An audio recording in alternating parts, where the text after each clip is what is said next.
खालसा वाहिगुरु जी की फतेह। संगत जी जी आया नू जी आया नू जी आया नू। अकाल पुरख पार ब्रह्म परमात्मा दा कोटान कोटान शुकराना। सतगुरां दा कोटान कोटान शुकराना। सानू सारिआं नू संगती रूप विच इकट्ठे कीता गुरु महाराज जी ने। तो संगत जी अज दा साडा जिहड़ा टॉपिक है वो है लिविंग इज गिविंग। वंडना ही जीवन हो जावे।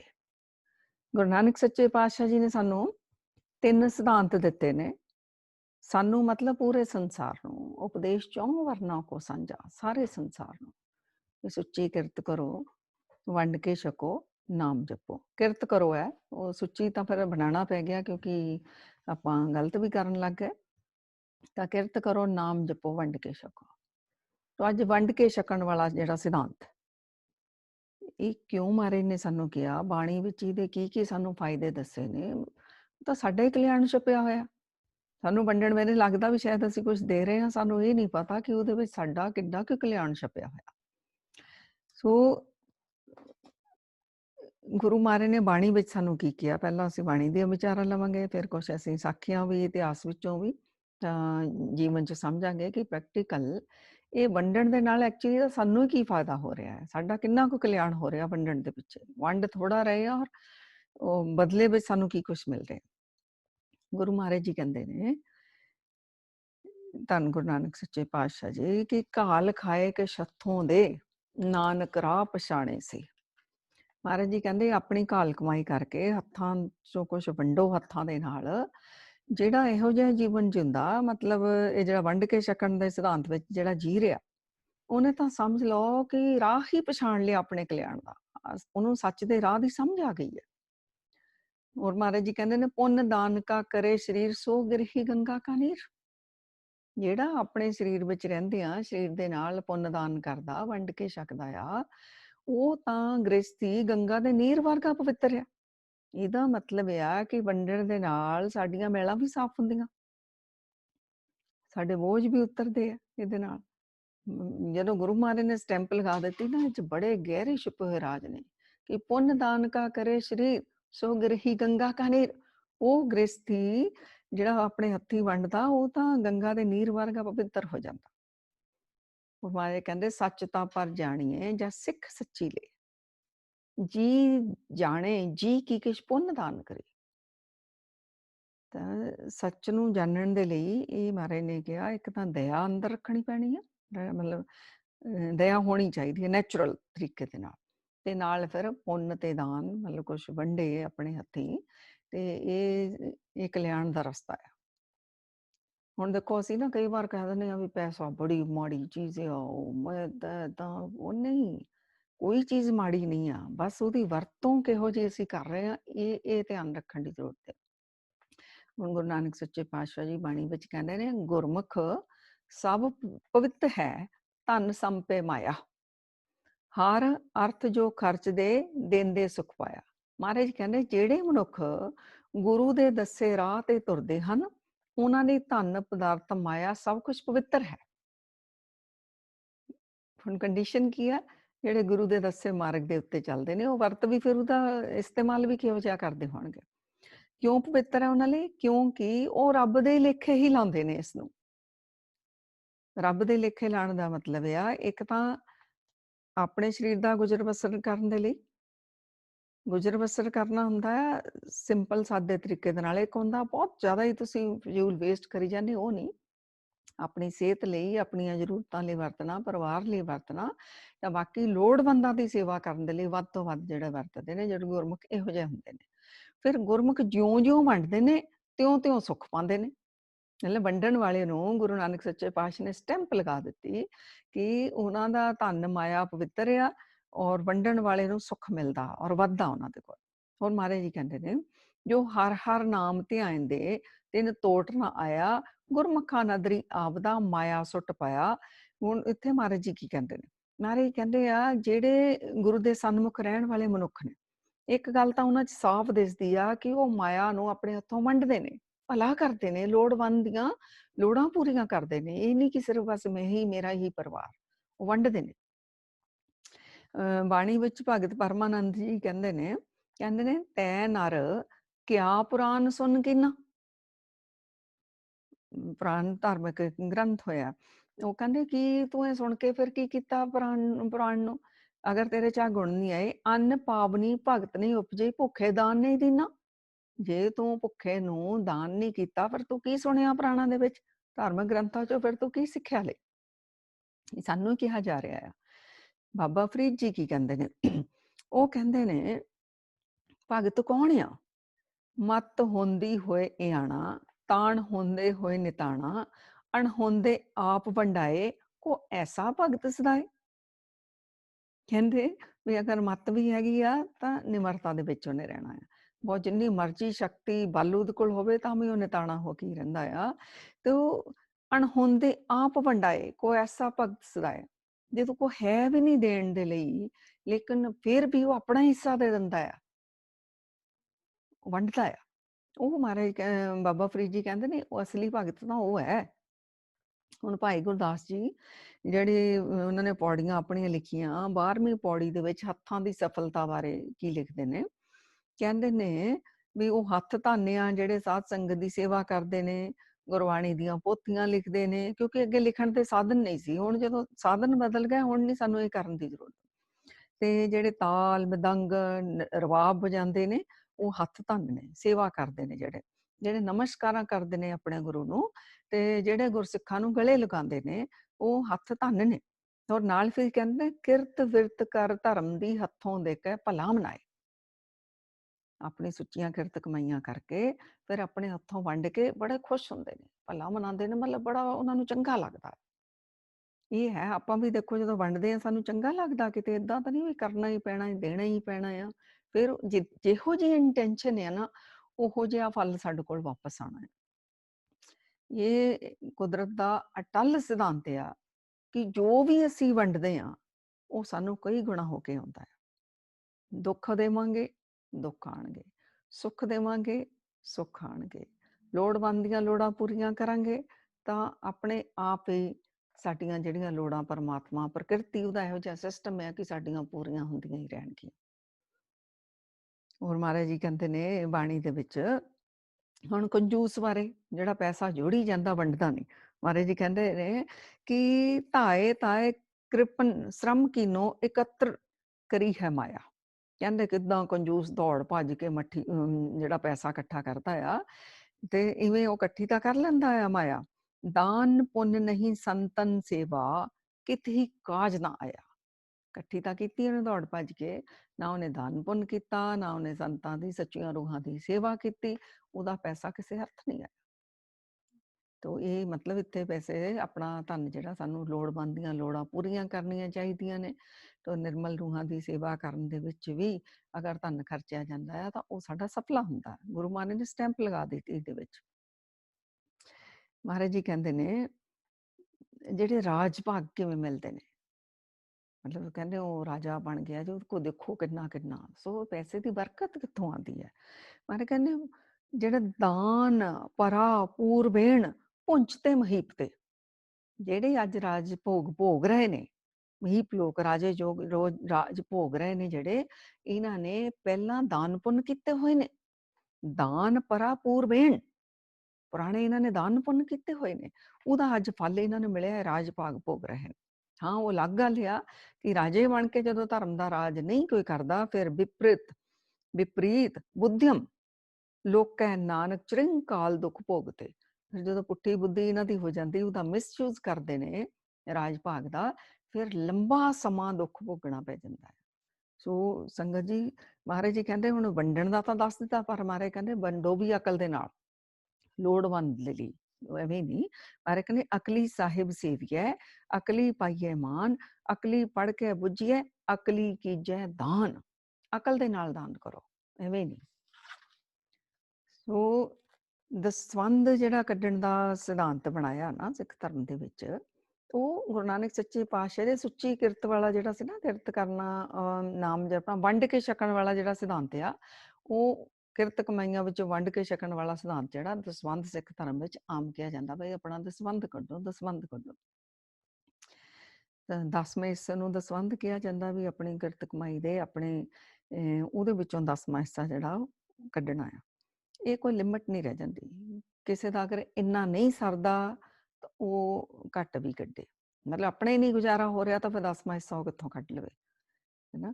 ਤੇ ਅਗਰ ਕਿਸੇ ਕੋਲ ਵੱਧ ਆ ਤਾਂ ਉਹ ਵੱਧ ਕੱਢੇ। ਪਰ ਅਮਰੀਕਾ ਦੇ ਵਿੱਚ ਰਿਸਰਚ ਹੋਈ ਹੈ ਕਿ ਜਿਨ੍ਹਾਂ ਕੋਲ ਜ਼ਿਆਦਾ ਆ, ਉਹ ਬਹੁਤ ਘੱਟ ਕੱਢ ਰਹੇ ਨੇ, ਕੁਛ ਇੱਕ ਨੂੰ ਛੱਡ ਕੇ। ਔਰ ਜਿਹੜੇ ਮਿਡਲ ਤੋਂ ਲੋ ਲੈਵਲ ਵਿੱਚ ਆ ਜਾਂਦੇ ਨੇ, ਉਹ ਉਹਨਾਂ ਦੇ ਕੰਪੈरेटिवली ਉਹ ਜ਼ਿਆਦਾ ਆਪਣਾ ਸਹਿਯੋਗ ਦਿੰਦੇ ਨੇ।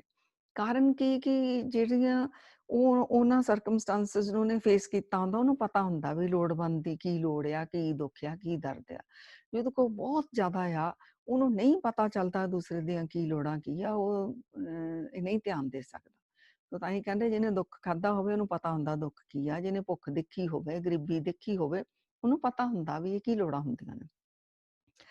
ਤੋ ਰਹਿਤਨਾਮਿਆਂ ਦੇ ਵਿੱਚ ਜਿਹੜਾ ਆ ਕੀ ਲਿਖਿਆ ਆ, ਭਾਈ ਦਇਆ ਸਿੰਘ ਦੇ ਰਹਿਤਨਾਮੇ ਵਿੱਚ ਕਹਿੰਦੇ ਨੇ, ਜਿਹੜਾ ਧਰਮ ਦੀ ਕਿਰਤ ਕਰਕੇ ਦਸਵੰਧ ਕੱਢੇਗਾ, ਗੁਰੂ ਬਰਕਤਾਂ ਪਾਏਗਾ। ਭਾਈ ਵਿਰਸਾ ਸਿੰਘ ਜੀ ਦਾ ਰਹਿਤਨਾਮਾ, ਜਿਹੜਾ ਧਰਮ ਦੀ ਕਿਰਤ ਕਰਕੇ ਦਸਵੰਧ ਕੱਢੇਗਾ, ਉਸ ਦੀ ਸੋਭਾ ਸਾਰੇ ਜੱਗ ਵਿੱਚ ਫੈਲੇਗੀ। ਭਾਈ ਦਇਆ ਸਿੰਘ ਜੀ ਉਹ ਕੀ ਕਹਿੰਦੇ ਨੇ, ਵੰਡ ਖਾਏ ਕਿਸੂ ਕਾ ਹੋਏ ਸਵਾਰੇ। ਕਹਿੰਦੇ ਮਤਲਬ ਵੰਡ ਕੇ ਛਕੋ ਔਰ ਕਿਸੇ ਦਾ ਜਿਹੜਾ ਸਵਾਰਦੇ ਨੇ, ਗੁਰੂ ਪ੍ਰਸੰਨ ਹੋਵੇ ਦਸਵੰਧ ਦੇਵੇ। ਆਪਣੇ ਦਸਵੰਧ ਦਾ ਜਿਹੜਾ ਸਹਿਯੋਗ ਦਿੰਦੇ ਨੇ, ਉਹਨਾਂ ਉੱਤੇ ਗੁਰੂ ਦੀ ਪ੍ਰਸੰਨਤਾ ਹੁੰਦੀ ਆ। ਭਾਈ ਸਾਹਿਬ ਸਿੰਘ ਜੀ, ਦਸਵੰਧ ਗੁਰੂ ਕਾ ਦੇ ਕੇ ਖਾਏ ਕਮਾਈ ਸ਼ੀਸ਼। ਪਹਿਲਾਂ ਕਹਿੰਦੇ ਗੁਰੂ ਦਾ ਦਸਵੰਧ ਕੱਢ ਲਓ, ਫਿਰ ਆਪਣੇ ਘਰ ਵਿੱਚ ਵਰਤੋ, ਇਵੇਂ ਚੱਲੋ। ਭਾਈ ਨੰਦ ਲਾਲ ਜੀ, ਦਸਵੰਧ ਗੁਰੂ ਨਾ ਦੇਵਹੀ, ਝੂਠ ਬੋਲ ਜੋ ਖਾਏ, ਕਹਿ ਗੋਬਿੰਦ ਸਿੰਘ ਲਾਲ ਜੀ, ਤਾਂ ਕਾ ਕਛੁ ਨਾ ਵਿਸਾ। ਸੋ ਕਹਿੰਦੇ ਵੀ ਜਿਹੜੇ ਦਸਵੰਧ ਨਹੀਂ ਕੱਢਦੇ ਉਹਨਾਂ ਦਾ ਵਿਸਾਹ ਨਾ ਕਰੋ, ਤੇ ਦਸਵੰਧ ਇਹ ਆਪਣਾ ਕੱਢਣਾ ਆ। ਹੁਕਮਨਾਮਿਆਂ ਵਿੱਚ ਸਾਨੂੰ ਕਿਹਾ ਹੋਇਆ ਆ। ਤੇ ਸਿਆਣੇ ਦਾਨੇ ਵਿਦਵਾਨ ਮਹਾਂਪੁਰਖ ਲੋਕ ਕੀ ਕਹਿੰਦੇ ਨੇ, ਉਹ ਕਹਿੰਦੇ ਨੇ ਜੇ ਦਸਵੰਧ ਨਹੀਂ ਕੱਢਦੇ ਨਾ, ਤਾਂ 3 ਜਿਹੜੇ ਨੇ ਹਿੱਸੇਦਾਰ ਬਣ ਜਾਂਦੇ ਨੇ। ਮਤਲਬ ਪਰਮਾਤਮਾ ਨੇ ਇਹ ਸਿਸਟਮ ਬਣਾਇਆ ਹੋਇਆ। ਕੌਣ ਬਣੂਗੇ? ਮਤਲਬ ਪੈਸਾ ਤਾਂ ਉਹ ਖਰਚ ਹੋਣਾ, ਉਹ ਤੁਹਾਨੂੰ ਨਹੀਂ ਵਰਤਣਾ ਮਿਲਣਾ, ਕਿਉਂਕਿ ਵੰਡ ਕੇ ਛਕਣ ਦਾ ਸਿਧਾਂਤ ਦੇ ਦਿੱਤਾ ਜਦ ਗੁਰੂ ਨੇ, ਤਾਂ ਕੀ ਹੋਊਗਾ? ਤੁਹਾਡਾ ਰੋਗਾਂ ਦੇ ਵਿੱਚ ਪੈਸਾ ਜਾਊਗਾ, ਬਿਮਾਰੀਆਂ ਤੇ ਖਰਚ ਹੋਊਗਾ, ਚੱਕਰ ਤੇ ਚੱਕਰ ਗੇੜੀਆਂ ਪਈ ਰਹੂਗੀਆਂ, ਰੋਗਾਂ ਉੱਥੇ ਤੁਹਾਡਾ ਪੈਸਾ ਖਰਚਿਆ ਜਾਊਗਾ। ਦੂਸਰਾ ਹੈਗਾ ਨੁਕਸਾਨ ਹੋਊਗਾ ਕਿਸੇ ਨਾ ਕਿਸੇ ਤਰ੍ਹਾਂ। ਨੋਟ ਕਰ ਲਓ ਤੁਸੀਂ, ਜਿਹੜੇ ਨਹੀਂ ਦਸਵੰਧ ਕੱਢਦੇ, ਇਹ ਕੀ ਹੋ ਰਿਹਾ ਹੈ, ਆਪਣੇ ਆਪ ਦੇਖੋ ਫਿਰ ਪਤਾ ਚੱਲੇਗਾ। ਔਰ ਤੀਸਰਾ ਰਾਜਧਨ। ਰਾਜਧਨ ਦੇ ਵਿੱਚ ਆ ਜਾਂਦਾ ਆ ਕੋਈ ਕੋਰਟ ਕਚਹਿਰੀਆਂ ਦੇ ਚੱਕਰਾਂ 'ਚ ਖਰਚਿਆ ਜਾਣਾ, ਕੋਈ ਫਾਈਨ ਲੱਗ ਜਾਣਾ, ਇਸ ਤਰ੍ਹਾਂ ਜਿਹੜਾ ਮਤਲਬ ਕਿ ਉਹ ਚਾਹੇ ਤਾਂ ਇਸ ਤਰ੍ਹਾਂ ਖਰਚ ਹੋਊਗਾ, ਚਾਹੇ ਤੁਸੀਂ ਦਸਵੰਧ ਕੱਢ ਦਿਓ, ਤਾਂ ਇਹਨਾਂ ਚੀਜ਼ਾਂ ਤੋਂ ਤੁਹਾਡਾ ਜਿਹੜਾ ਉਹ ਬਚਾਅ ਹੋ ਜਾਊਗਾ। ਤੋ ਸੰਗਤ ਜੀ, ਅੱਛੇ ਕਾਰਜਾਂ ਵਿੱਚ ਪੈਸਾ ਜਦੋਂ ਖਰਚਿਆ ਜਾਂਦਾ ਨਾ ਆਪਣਾ ਕਮਾ ਕੇ, ਅੱਛੇ ਕਾਰਜਾਂ ਵਿੱਚ ਸਭ ਤੋਂ ਪਹਿਲਾਂ ਆਪਣੇ ਪਰਿਵਾਰ ਦਾ ਪਾਲਣ ਪੋਸ਼ਣ ਆ ਗਿਆ, ਸੋਹਣਾ ਹੈਲਦੀ ਫੂਡ ਖਾਣਾ, ਇਹਦੇ ਲਈ ਜਦੋਂ ਆਪਣਾ ਘਰ-ਬਾਰ ਵੀ ਬਣਾਉਣਾ, ਘਰ ਦਾ ਸਮਾਨ ਵੀ ਖਰੀਦਣਾ, ਸਭ ਅੱਛੇ ਕਾਰਜਾਂ 'ਚ ਆਉਂਦਾ। ਸਮਾਜ ਦੀ ਭਲਾਈ ਲਈ ਵਰਤਣਾ, ਅੱਛੇ ਕਾਰਜਾਂ 'ਚ। ਇਹਨੂੰ ਲਕਸ਼ਮੀ ਕਹਿੰਦੇ ਨੇ। ਹੁਣ ਕਮਾ ਕੇ ਆਪ ਲੈ ਕੇ ਆਈ ਹਾਂ, ਲੇਕਿਨ ਉਹ ਅਗਰ ਠੀਕ ਅਸੀਂ ਨਹੀਂ ਵਰਤ ਰਹੇ, ਫਿਰ ਮਾਇਆ ਦੇ ਰੂਪ ਵਿੱਚ ਨਿਕਲੇਗਾ। ਗੰਦੇ ਕੰਮਾਂ 'ਚ ਲੱਗਣਾ ਸ਼ੁਰੂ ਹੋ ਜਾਊਗਾ। ਸੋ ਇਸ ਕਰਕੇ ਇਹ ਆਪਣੀ ਕਿਰਤ ਕਮਾਈਆਂ ਸਫਲੀਆਂ ਹੁੰਦੀਆਂ ਰਹਿਣ, ਬਰਕਤਾਂ ਆਉਂਦੀਆਂ ਰਹਿਣ, ਇਵੇਂ ਅਸੀਂ ਜ਼ਰੂਰ ਕਰਨਾ ਆ। ਸੋ ਮੰਨ ਲਓ ਕਿ ਸਾਡੇ ਕੋਲ ਨਹੀਂ ਹੈਗਾ ਪੈਸਾ। ਅਸੀਂ ਮਤਲਬ ਹੈ ਹੀ ਨਹੀਂ ਸਾਡੇ ਕੋਲ ਇੰਨੀ ਕਿ ਆਪਣਾ ਮਸੀਂ ਗੁਜ਼ਾਰਾ ਹੁੰਦਾ, ਜਾਂ ਕਰਜ਼ੇ ਹੀ ਚੜੇ ਪਏ ਨੇ, ਤਾਂ ਇਹਦਾ ਵੀ ਮਹਾਰਾਜ ਨੇ ਸਾਨੂੰ ਅੱਗੇ ਹੱਲ ਦੱਸਿਆ ਆ ਵੀ ਕਿਵੇਂ ਕਰਜ਼ੇ ਲੈ ਜਾਣਗੇ ਸਾਡੇ, ਕਿਵੇਂ ਸਾਡੇ ਘਰ ਵਿੱਚ ਬਰਕਤ ਆ ਜਾਣਗੇ, ਅਸੀਂ ਸਾਖੀ ਵਿੱਚੋਂ ਦੇਖਾਂਗੇ। ਸੋ ਜ਼ਰੂਰੀ ਨਹੀਂ ਆ ਕਿ ਅਸੀਂ ਪੈਸਾ ਹੀ ਵੰਡਣਾ ਆ। ਇਹ ਕੋਈ ਮਤਲਬ ਜਿਹਦੇ ਕੋਲ ਹੈ ਉਹ ਤਾਂ ਵੰਡੇ। ਮੰਨ ਲਓ ਹੈ ਹੀ ਨਹੀਂ ਸਾਡੇ ਕੋਲ, ਕੋਈ ਇਨਕਮ ਦਾ ਸੋਰਸ ਨਹੀਂ ਆ, ਤਾਂ ਸਾਡੇ ਕੋਲ ਵੰਡਣ ਲਈ ਪਰਮਾਤਮਾ ਨੇ ਬਹੁਤ ਕੁਛ ਦਿੱਤਾ ਹੋਇਆ ਸੰਗਤ ਜੀ, ਬਹੁਤ ਕੁਛ। ਮਿੱਠੇ ਬੋਲ ਅਸੀਂ ਬੋਲ ਸਕਦੇ ਹਾਂ, ਇੱਕ ਸੋਹਣੀ ਮਿੱਠੀ ਜਿਹੀ ਮੁਸਕਾਨ ਅਸੀਂ ਵੰਡ ਸਕਦੇ ਹਾਂ, ਠੰਡੇ ਕਿਸੇ ਨੂੰ ਸ਼ਾਂਤੀ ਪਾ ਸਕਦੇ ਹਾਂ, ਕਿਸੇ ਨੂੰ ਹੌਸਲਾ ਦੇ ਸਕਦੇ ਹਾਂ, ਕਿਸੇ ਨੂੰ ਧੀਰਜ ਦੇ ਸਕਦੇ ਹਾਂ, ਕਿਸੇ ਟੁੱਟੇ ਨੂੰ ਜੋੜ ਸਕਦੇ ਹਾਂ, ਕਿਸੇ ਢਹਿੰਦੀਆਂ ਕਲਾਂ ਵਾਲੇ ਨੂੰ ਚੜ੍ਹਦੀਆਂ ਕਲਾਂ ਵਿੱਚ ਲੈ ਕੇ ਜਾ ਸਕਦੇ ਹਾਂ, ਕਿਸੇ ਨੂੰ ਸੰਗਤ 'ਚ ਲੈ ਕੇ ਜਾ ਸਕਦੇ ਹਾਂ, ਕੋਈ ਆਪਣੇ ਸ਼ੁਭ ਵਿਚਾਰ ਨੇ ਉਹ ਉਹਨੂੰ ਦੇ ਸਕਦੇ ਹਾਂ, ਕੋਈ ਗਿਆਨ, ਕੋਈ ਬਾਣੀ, ਕੋਈ ਇਸ ਤਰ੍ਹਾਂ ਅਸੀਂ ਕਰ ਸਕਦੇ ਹਾਂ। ਔਰ ਸਰਬੱਤ ਦਾ ਭਲਾ ਅਸੀਂ ਨਾਮ ਜਪ ਕੇ ਕਰ ਸਕਦੇ ਹਾਂ। ਬਹੁਤ ਤਰੀਕੇ ਨੇ, ਅੰਦਰ ਇੱਕ ਭਾਵ ਹੋਣਾ ਚਾਹੀਦਾ ਹੈ। ਕਿ ਕੁਛ ਕਰ ਲਈਏ, ਕੁਛ ਵੰਡ ਲਈਏ, ਕੁਛ ਮੇਰਾ ਵੀ ਸਹਿਯੋਗ ਪੈ ਜਾਵੇ। ਐਸਾ ਨਹੀਂ ਆ ਧਨ ਕਰਕੇ ਅਸੀਂ ਸਹਿਯੋਗ ਦੇ ਸਕਦੇ ਹਾਂ। ਕਿਸੇ ਦੁਖੀ ਦੀ, ਰੋਗੀ ਦੀ, ਲੋੜਵੰਦ ਦੀ, ਕਿਵੇਂ ਵੀ ਅਸੀਂ ਕਿਸੇ ਦੀ ਸੇਵਾ। ਸੋ ਇਸ ਕਰਕੇ ਜਿਹੜਾ ਸੇਵਾ ਵਾਲਾ ਕਨਸੈਪਟ ਬਣਿਆ ਹੈ ਨਾ, ਉਹ ਵੰਡ ਕੇ ਛਕਣ ਦਾ ਹੀ ਸਿਧਾਂਤ ਆ। ਸੇਵਾ ਸਿਰਫ ਕੱਲੀ ਗੁਰਦੁਆਰਿਆਂ 'ਚ ਨਹੀਂ, ਗੁਰਦੁਆਰੇ ਤਾਂ ਵਰਕਸ਼ਾਪਸ ਨੇ, ਸਾਨੂੰ ਟ੍ਰੇਨਿੰਗ ਦਿੰਦੇ ਨੇ। ਕਿੱਥੇ ਆਪਾਂ ਕਿਵੇਂ ਵੰਡ ਕੇ ਉੱਥੇ ਛਕੀਦਾ, ਕਿਵੇਂ ਸਾਰਿਆਂ ਨਾਲ ਪ੍ਰੇਮ ਨਾਲ ਮਿਲੀਦਾ। ਉਹੋ ਜਿਹਾ ਮਾਹੌਲ ਜਿਹੜਾ ਅਸੀਂ ਆਪਣੇ ਘਰਾਂ 'ਚ ਵੀ ਬਣਾ ਕੇ ਰੱਖੀਏ ਔਰ ਪੂਰੇ ਸੰਸਾਰ ਵਿੱਚ ਵੀ ਉੱਤੋਂ ਟ੍ਰੇਨਿੰਗ ਲੈ ਕੇ ਵੰਡ ਕੇ ਛਕਣ ਦਾ, ਇਹ ਸੇਵਾ ਕਰਨ ਦਾ ਸਾਡਾ ਸਿਧਾਂਤ ਜਿਹੜਾ ਆ ਸਾਰਾ ਜੀਵਨ ਚੱਲੇ ਸੰਗਤ ਜੀ। ਸੋ ਅਸੀਂ ਆਪਣੇ ਪੋਜ਼ਿਟਿਵ ਥਿੰਕਿੰਗ ਅਗਰ ਉਹ ਵੀ ਵੰਡਣਾ ਹੀ ਆ, ਦੂਸਰੇ ਨੂੰ ਵੀ ਅਸੀਂ ਚੜ੍ਹਦੀਆਂ ਕਲਾ ਵਿੱਚ ਲੈ ਜਾਂਦੇ ਹਾਂ। ਤੋ ਸਾਡਾ ਸੁਭਾਅ ਅੱਛਾ ਆ, ਇਹ ਵੀ ਵੰਡਣਾ ਹੀ ਆ, ਸਾਡੇ ਵੱਲ ਦੇਖ ਕੇ ਕਿਸੇ ਹੋਰ ਦਾ ਵੀ ਅੱਛਾ ਹੋ ਜਾਏਗਾ। ਤੇ ਸਾਡੇ ਕੋਲ ਅਗਰ ਕੋਈ ਗੁਣ ਨੇ, ਉਹ ਗੁਣ ਹੀ ਅਸੀਂ ਕਿਸੇ ਨੂੰ ਕੁਛ ਨਾ ਕੁਛ ਕਲਾ ਕਿਸੇ ਨੂੰ ਸਿਖਾ ਦਈਏ, ਹੈ ਉਹ ਗੁਣ ਵੰਡ ਦਿੱਤੇ, ਉਹ ਵੀ ਜਿਹੜਾ ਆ ਇਹ ਵੰਡਣਾ ਹੀ ਹੋ ਗਿਆ। ਗੁਰੂ ਨਾਨਕ ਸੱਚੇ ਪਾਤਸ਼ਾਹ ਜੀ ਨੇ ਕੀਤੀ ਨੇ, ਗੁਣਾਂ ਦੀ ਸਾਂਝ ਪਾਉਣ ਨੂੰ ਸਾਨੂੰ ਕਿਹਾ, ਗੁਣਾ ਕਾ ਹੋਵੇ ਵਾਸਲਾ ਕੱਢ ਵਾਸ ਲਈ ਜੇ ਗੁਣ ਹੋਵਨ ਸਾਜਨਾ ਮਿਲ ਸਾਂਝ ਕਰੀਜੈ ਗੁਣੈ ਕੇਰੀ ਛੋੜ ਅਵਗਣ ਚਲੀਏ। ਤੇ ਉਸ ਗੁਣਾਂ ਦੀ ਸਾਂਝ ਪਾਣੀ, ਇਹ ਵੰਡਣਾ ਹੀ ਹੋ ਗਿਆ, ਟ੍ਰਾਂਸਫਰ ਹੋ ਗਿਆ ਨਾ, ਸਾਡਾ ਕੋਈ ਗੁਣ ਕਿਸੇ ਦੂਸਰੇ ਚਲਾ ਗਿਆ, ਇਹ ਵੰਡਣਾ ਹੋ ਗਿਆ। ਸਾਡਾ ਨੇਕ ਜੀਵਨ ਦੇਖ ਕੇ ਅਗਰ ਕਿਸੇ ਦੇ ਜੀਵਨ ਵਿੱਚ ਬਦਲਾਵ ਆ ਰਿਹਾ, ਆਟੋਮੈਟਿਕਲੀ ਵੰਡਿਆ ਹੀ ਜਾ ਰਿਹਾ, ਆਟੋਮੈਟਿਕਲੀ। ਸਾਡੀ ਮੈਲ ਦੇਖ ਕੇ ਕੋਈ ਮੈਲਾ ਹੋ ਗਿਆ ਤਾਂ ਸਮਝ ਲਓ ਅਸੀਂ ਨੁਕਸਾਨ ਕਰ ਦਿੱਤਾ ਆਪਣਾ ਵੀ ਔਰ ਕਿਸੇ ਹੋਰ ਦਾ ਵੀ। ਇਹ ਚੀਜ਼ਾਂ ਦਾ ਬਹੁਤ ਧਿਆਨ ਰੱਖਣਾ ਆ। ਸੋ ਰੱਬੀ ਕਾਨੂੰਨ ਆ, ਰੱਬੀ ਕਾਨੂੰਨ ਆ, ਜਿਹੜੇ ਵੰਡਦੇ ਨੇ ਬਰਕਤਾਂ ਜਿਹੜੀਆਂ ਉਹਨਾਂ ਕੋਲ ਦੌੜੀਆਂ ਹੀ ਚੱਲੀਆਂ ਆਉਂਦੀਆਂ।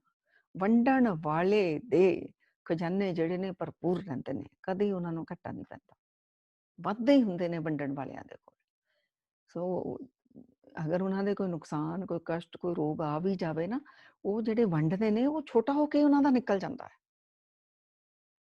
ਇਹਦੇ ਵਿੱਚ ਇੰਨਾ ਕੁ ਜ਼ਿਆਦਾ ਕਲਿਆਣ ਛੁਪਿਆ ਹੋਇਆ। ਸੋ ਇਹ ਵਿਦਵਾਨਾਂ ਨੇ ਬੜੀਆਂ ਸੋਹਣੀਆਂ ਗੱਲਾਂ ਲਿਖੀਆਂ। ਉਹ ਕਹਿੰਦੇ ਨੇ ਕਿ ਅਗਰ ਤੁਹਾਡੇ ਮਿੱਠੇ ਬੋਲਾਂ ਦੇ ਨਾਲ ਕਿਸੇ ਦਾ ਖੂਨ ਵੱਧਦਾ ਹੈ, ਕਿਸੇ ਨੂੰ ਚੰਗਾ ਲੱਗਦਾ ਨਾ ਤੁਸੀਂ ਮਿੱਠੇ ਬੋਲ ਬੋਲਦੇ, ਅਗਰ ਤੁਹਾਡੇ ਮਿੱਠੇ ਬੋਲਾਂ ਦੇ ਨਾਲ ਕਿਸੇ ਦਾ ਖੂਨ ਵੱਧਦਾ ਹੈ ਤਾਂ ਉਹ ਰਕਤਦਾਨ ਹੈ। ਇੱਕ ਤਾਂ ਵੈਸੇ ਅਸੀਂ ਦਿੰਦੇ ਆ, ਬਲੱਡ ਡੋਨੇਟ ਕਰਦੇ ਆ, ਇਹ ਵੀ ਕਹਿੰਦੇ ਰਕਤਦਾਨ ਹੀ ਇਹਨੂੰ ਸਮਝੋ, ਇਹ ਸੂਖਸ਼ਮ ਰੂਪ ਵਿੱਚ ਆ ਗਈਆਂ ਗੱਲਾਂ। ਤੋ ਅਗਰ ਤੁਹਾਡੇ ਦੁਆਰਾ ਕਿਸੇ ਦੀ ਪਿੱਠ ਥਪਥ ਪਾਉਣ ਦੇ ਨਾਲ ਕਿਸੇ ਦੀ ਥਕਾਵਟ ਦੂਰ ਹੁੰਦੀ ਹੈ, ਇਹ ਸ਼ਰਮਦਾਨ ਹੈ।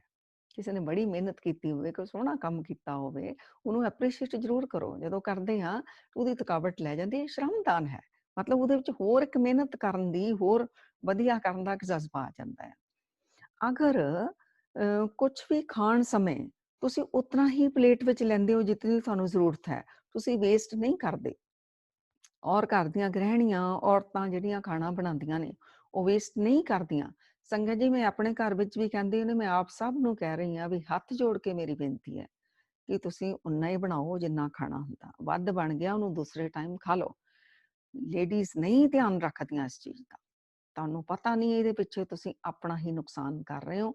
ਅਸੀਂ ਬਾਅਦ ਵਿੱਚ ਵਿਚਾਰਾਂ ਕਰਾਂਗੇ ਤੁਹਾਡਾ ਪਰਸਨਲ ਨੁਕਸਾਨ ਕਿੰਨਾ। ਬੇਸ਼ੱਕ ਤੁਹਾਡੇ ਕੋਲ ਬਹੁਤ ਜ਼ਿਆਦਾ ਇਨਕਮ ਦਾ ਸੋਰਸ ਹੈ, ਤੁਹਾਡੇ ਘਰ ਦੀ ਮੁੱਕਣ ਵਾਲਾ ਨਹੀਂ, ਪਰ ਤੁਸੀਂ ਆਪਣਾ ਕੀ ਨੁਕਸਾਨ ਕਰਦੇ ਹੋ ਤੁਹਾਨੂੰ ਮੈਂ ਦੱਸਾਂਗੀ। ਫਿਰ ਤੁਸੀਂ ਇੰਨੀ ਵੀ ਚੀਜ਼ ਵੇਸਟ ਨਹੀਂ ਕਰੋਗੇ।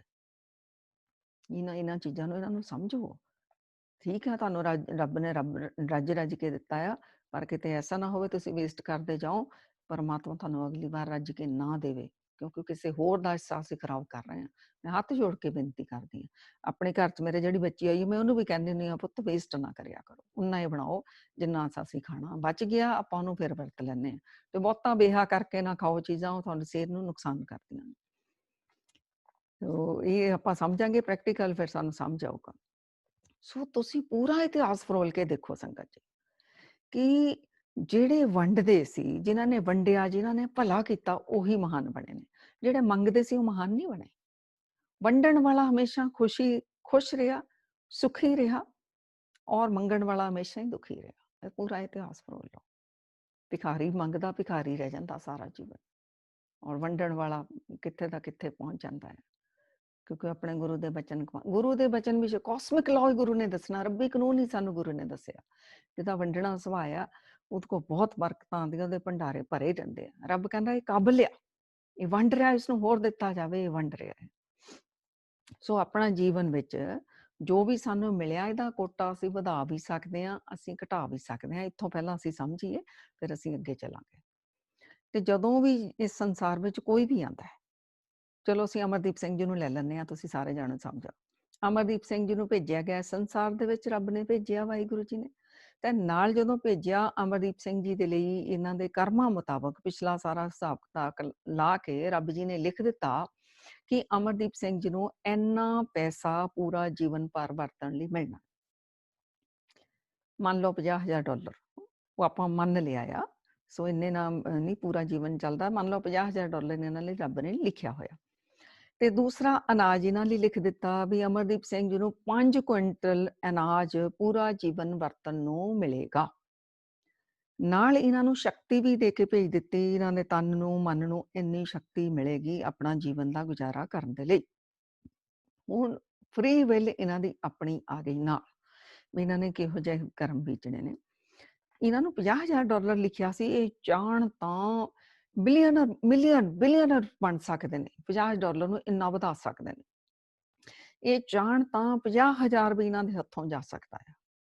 ਉਹ ਕੋਟਾ, ਜਿਹਨੂੰ ਮੈਂ ਕਹਿੰਦੀ ਨਹੀਂ, ਕੋਟਾ ਵਧਾ ਸਕਦੇ ਹਾਂ ਔਰ ਅਸੀਂ ਘਟਾ ਸਕਦੇ ਹਾਂ। ਇਵੇਂ ਹੀ ਰਾਸ਼ਨ ਇਹਨਾਂ ਨੂੰ 5 ਕੁਇੰਟਲ ਲਿਖਿਆ, ਇਹ ਚਾਹਵੇ ਤਾਂ 5,000 ਕਰੋੜ ਕੁਇੰਟਲ ਇਹਨਾਂ ਕੋਲ ਆ ਸਕਦਾ ਆ, ਔਰ ਚਾਹੇ ਤਾਂ ਉਹ ਵੀ ਆਪਣਾ ਗਵਾ ਸਕਦੇ ਨੇ। ਉਹ ਕਿਵੇਂ, ਹੁਣ ਤੁਸੀਂ ਸਮਝੋ। ਪਹਿਲਾਂ ਅਸੀਂ ਰਾਸ਼ਨ ਨੂੰ ਹੀ ਲੈ ਲਈਏ। 5 ਕੁਇੰਟਲ ਅਮਰਦੀਪ ਸਿੰਘ ਜੀ ਦੇ ਹਿੱਸੇ ਦਾ ਲਿਖਿਆ ਹੋਇਆ, ਉਹ ਇਹਨਾਂ ਨੂੰ ਮਿਲਣਾ ਹੀ ਆ, ਇਸ ਜੀਵਨ ਵਿੱਚ ਮਿਲਣਾ। 5 ਕੁਇੰਟਲ ਇਹਨਾਂ ਦਾ ਲਿਖਿਆ ਹੈ, ਘਟਾ ਵਧਾ ਕਿਵੇਂ ਸਕਦੇ ਨੇ। ਜਿਵੇਂ ਕਿ ਇੱਕ ਮਾਂ ਆਪਣੇ ਬੱਚੇ ਨੂੰ ਜਦੋਂ ਸਕੂਲ ਭੇਜਦੀ ਹੈ, ਲੰਚ ਬਾਕਸ ਵਿੱਚ ਪਾ ਕੇ ਉਹਨੂੰ, ਮੰਨ ਲਓ 2 ਪਰੌਂਠੀਆਂ ਰੋਜ਼ ਪਾ ਕੇ ਭੇਜਦੀ ਹੈ, ਮੇਰੇ ਬੱਚੇ ਨੇ ਖਾਣੀਆਂ। ਸੋ ਬੱਚਾ ਕੀ ਕਰਦਾ ਆ ਕਿ ਜਿਹੜੀਆਂ ਪਰੌਂਠੀਆਂ ਆ ਉਹ ਖਾ ਕੇ ਨਹੀਂ ਆਉਂਦਾ। ਮਾਂ ਆ ਕੇ ਲੰਚ ਬਾਕਸ ਦੇਖਦੀ ਆ ਉਹਦਾ, ਰੋਜ਼ ਕੱਢਦੀ ਆ, ਦੇਖਦੀ ਆ, ਖਾਂਦਾ ਨਹੀਂ ਆ। ਤੇ ਬੱਚੇ ਨੂੰ ਭੁੱਖ ਇੱਕ ਦੀ ਹੁੰਦੀ ਆ, ਫਿਰ ਤਾਂ ਕੋਈ ਗੱਲ ਨਹੀਂ, ਅਗਲੇ ਦਿਨ ਉਹਨੂੰ ਇੱਕ ਪਾਉਂਦੀ ਆ। ਫਿਰ ਲੇਕਿਨ ਜੇ ਬੱਚਾ ਉਹ ਜਿਹੜਾ ਆ ਉਹ ਬਰਬਾਦ ਕਰਕੇ ਆਂਦਾ, ਵੇਸਟ ਕਰਕੇ ਆਂਦਾ ਆ, ਜਾਂ ਆਪਾਂ ਡਾਈਨਿੰਗ ਟੇਬਲ ਤੇ ਵੀ ਖਾਂਦੇ ਆ, ਅਸੀਂ ਵੀ ਆਪਣਾ ਲਈ ਜਾਏ ਵੇਸਟ ਕਰਦੇ ਆ, ਬਰਬਾਦ ਕਰਦੇ ਆ, ਬਣਾ ਕੇ ਉਹਨੂੰ ਗਾਰਬੇਜ ਕਰੀ ਜਾਂਦੇ ਆ, ਹੈਨਾ। ਤਾਂ ਫਿਰ ਕੀ ਹੋਇਆ, ਉਹ ਦਿੱਤਾ ਤਾਂ ਰੱਬ ਨੇ ਸਾਨੂੰ ਉਨਾ ਹੀ ਸੀਗਾ। ਮਾਂ ਨੇ ਤਾਂ 2 ਪਰੌਂਠੀਆਂ ਹੀ ਪਾ ਕੇ ਭੇਜੀਆਂ ਸੀਗੀਆਂ। ਬੱਚਾ ਨਹੀਂ ਖਾ ਰਿਹਾ, ਉਹ ਵੇਸਟ ਕਰ ਰਿਹਾ ਆ, ਤਾਂ ਮਾਂ ਅਗਲੀ ਵਾਰ ਉਹਦਾ ਕੋਟਾ ਘਟਾਉਣਾ ਸ਼ੁਰੂ ਕਰ ਦਊਗੀ। ਇਵੇਂ ਹੀ ਅਸੀਂ ਪਰਮਾਤਮਾ ਦਾ ਦਿੱਤਾ ਵੇਸਟ ਕਰਦੇ ਆ, ਪਰਮਾਤਮਾ ਸਾਡਾ ਕੋਟਾ ਘਟਾਉਣਾ ਸ਼ੁਰੂ ਕਰ ਦਊਗਾ। ਹੁਣ ਮਾਂ ਨੂੰ ਪਤਾ ਮੇਰੇ ਬੱਚੇ ਦੀ 2 ਪਰੌਂਠੀਆਂ ਭੁੱਖ ਆ। ਬੱਚਾ ਆਇਆ, ਮਾਂ ਲੰਚ ਬਾਕਸ ਦੇਖਦੀ ਆ, ਬੱਚਾ 2 ਪਰੌਂਠੀਆਂ ਖਾ ਕੇ, ਤਾਂ ਮਾਂ ਉਹਨੂੰ, ਉਹ ਕਹਿੰਦਾ ਮਾਂ ਮੈਂ ਤਾਂ ਭੁੱਖਾ ਹੀ ਰਹਿ ਗਿਆ। ਉਹਨੇ ਪੁੱਛਿਆ ਕਿਉਂ ਬੇਟਾ, ਤੂੰ ਘਰ ਵੀ 2 ਹੀ ਖਾਨਾ, ਭੁੱਖਾ ਕਿਉਂ ਰਹਿ ਗਿਆ? ਉਹਨੇ ਕਿਹਾ ਮਾਂ ਮੇਰੇ ਫਰੈਂਡਸ, ਮੈਂ ਉਹਨਾਂ ਨਾਲ ਸ਼ੇਅਰ ਕਰ ਲਈ, ਮੈਨੂੰ ਤਾਂ ਇੱਕੋ ਹੀ ਮਿਲੀ। ਕੋਈ ਮਾਂ ਇਹੋ ਜਿਹੀ ਨਹੀਂ ਹੈਗੀ ਦੁਨੀਆ ਵਿੱਚ ਜਿਹਦੇ ਘਰ 'ਚ ਅਗਰ ਅਨਾਜ ਹੋਵੇ ਤਾਂ ਆਪਣੇ ਬੱਚੇ ਨੂੰ ਅਗਲੇ ਦਿਨ ਘੱਟ ਪਾ ਕੇ ਭੇਜੂਗੀ, ਉਹ ਵੱਧ ਪਾ ਕੇ ਭੇਜੂਗੀ, ਮੇਰਾ ਬੱਚਾ ਭੁੱਖਾ ਨਾ ਰਹਿ ਜਾਵੇ, ਔਰ ਨਾ ਵੰਡਣ ਤੋਂ ਰੋਕੂਗੀ। ਉਹ ਕਹਿੰਦੀ ਵੰਡ ਪੁੱਤ। ਅਗਲੇ ਦਿਨ ਉਹ 3 ਪਰੌਂਠੀਆਂ ਪਾਊਗੀ। ਅਗਰ ਉਹ 3 ਕਹੇ ਮਾਂ ਮੇਰੇ ਅੱਜ ਵੀ ਘਟ ਗਿਆ, ਮੇਰੇ ਫਰੈਂਡਸ ਨੇ ਲੈ ਲਿਆ, ਅਗਲੇ ਦਿਨ 4 ਪਾ ਕੇ ਭੇਜੂਗੀ। ਸੋ ਬੱਚੇ ਦੀ ਭੁੱਖ 2 ਸੀ, ਮਾਂ ਨੇ ਉਹਨੂੰ 4 ਦੇਣੀਆਂ ਸ਼ੁਰੂ ਕਰ ਦਿੱਤੀਆਂ, ਉਹਦਾ ਕੋਟਾ ਵੱਧ ਗਿਆ।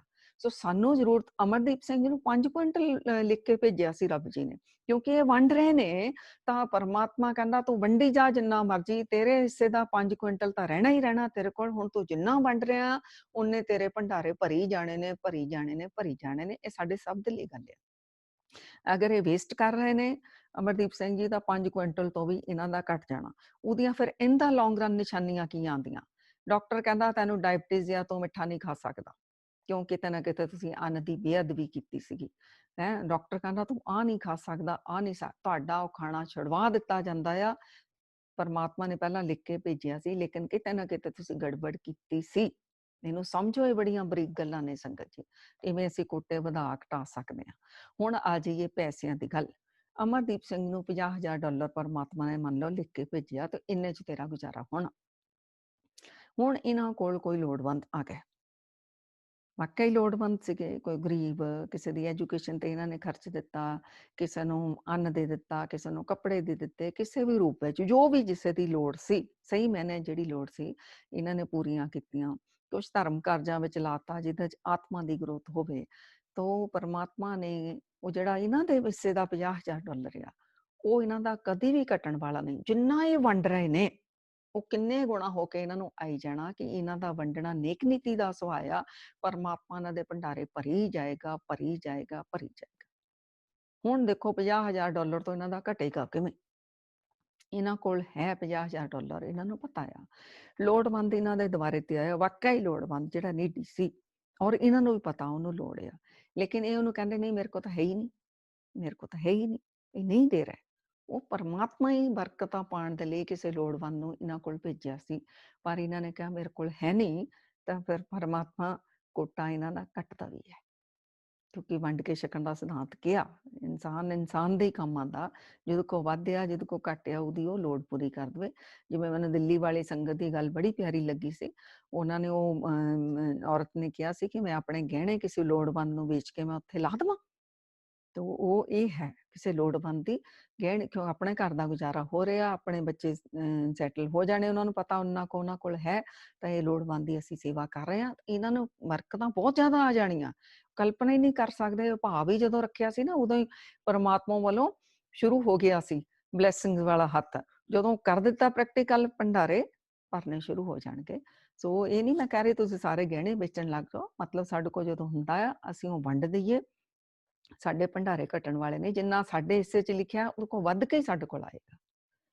ਤੋ ਹੁਣ ਆ ਗਿਆ ਜਿਵੇਂ ਕਿਹਾ ਤਨ ਤੇ ਮਨ ਦੀ ਸ਼ਕਤੀ ਦਾ ਜਿਹੜਾ ਆ ਉਹ ਵੀ ਇਹਨਾਂ ਨੂੰ ਕੋਟਾ ਲਿਖਿਆ ਆ। ਜਦੋਂ ਲਿਖਿਆ ਨਾ ਇੰਨੇ ਹਾਰਸ ਪਾਵਰ ਤੇਰੇ ਕੋਲ, ਇੰਨੀ ਸ਼ਕਤੀ ਹੋਣੀ ਆ, ਸਰੀਰ ਦਾ ਬਲ, ਤੇਰਾ ਮਾਨਸਿਕ ਬਲ ਇੰਨਾ ਹੋਣਾ ਇਸ ਸੰਸਾਰ, ਇਸ ਵਿੱਚ ਤੇਰਾ ਜੀਵਨ ਦਾ ਗੁਜ਼ਾਰਾ ਕਰਨ ਦੇ ਲਈ। ਇੰਨਾ ਇਹਨਾਂ ਨੂੰ ਬਲ ਦਿੱਤਾ।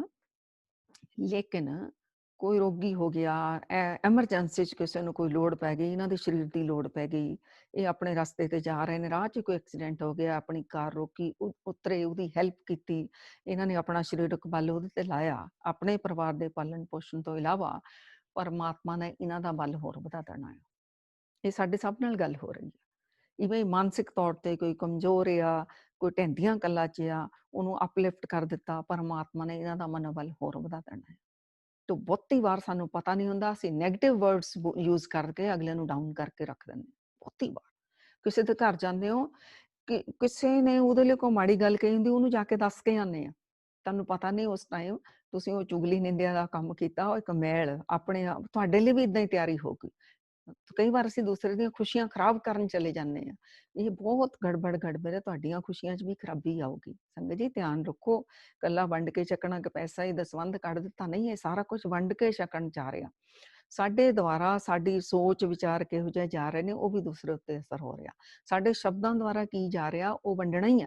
ਮਾੜਾ ਜਾ ਰਿਹਾ ਤਾਂ ਮਾੜਾ ਹੀ ਵੰਡ ਰਹੇ ਆ, ਚੰਗਾ ਜਾ ਰਿਹਾ ਤਾਂ ਚੰਗਾ ਹੀ ਵੰਡ ਰਹੇ ਆ। ਐਕਸ਼ਨਸ ਦੇ ਥਰੂ ਵੀ ਇਹ ਤਿੰਨੋਂ ਤਰ੍ਹਾਂ ਕਰਕੇ ਅਸੀਂ ਆਪਣਾ ਖਾਸ ਧਿਆਨ ਰੱਖਣਾ।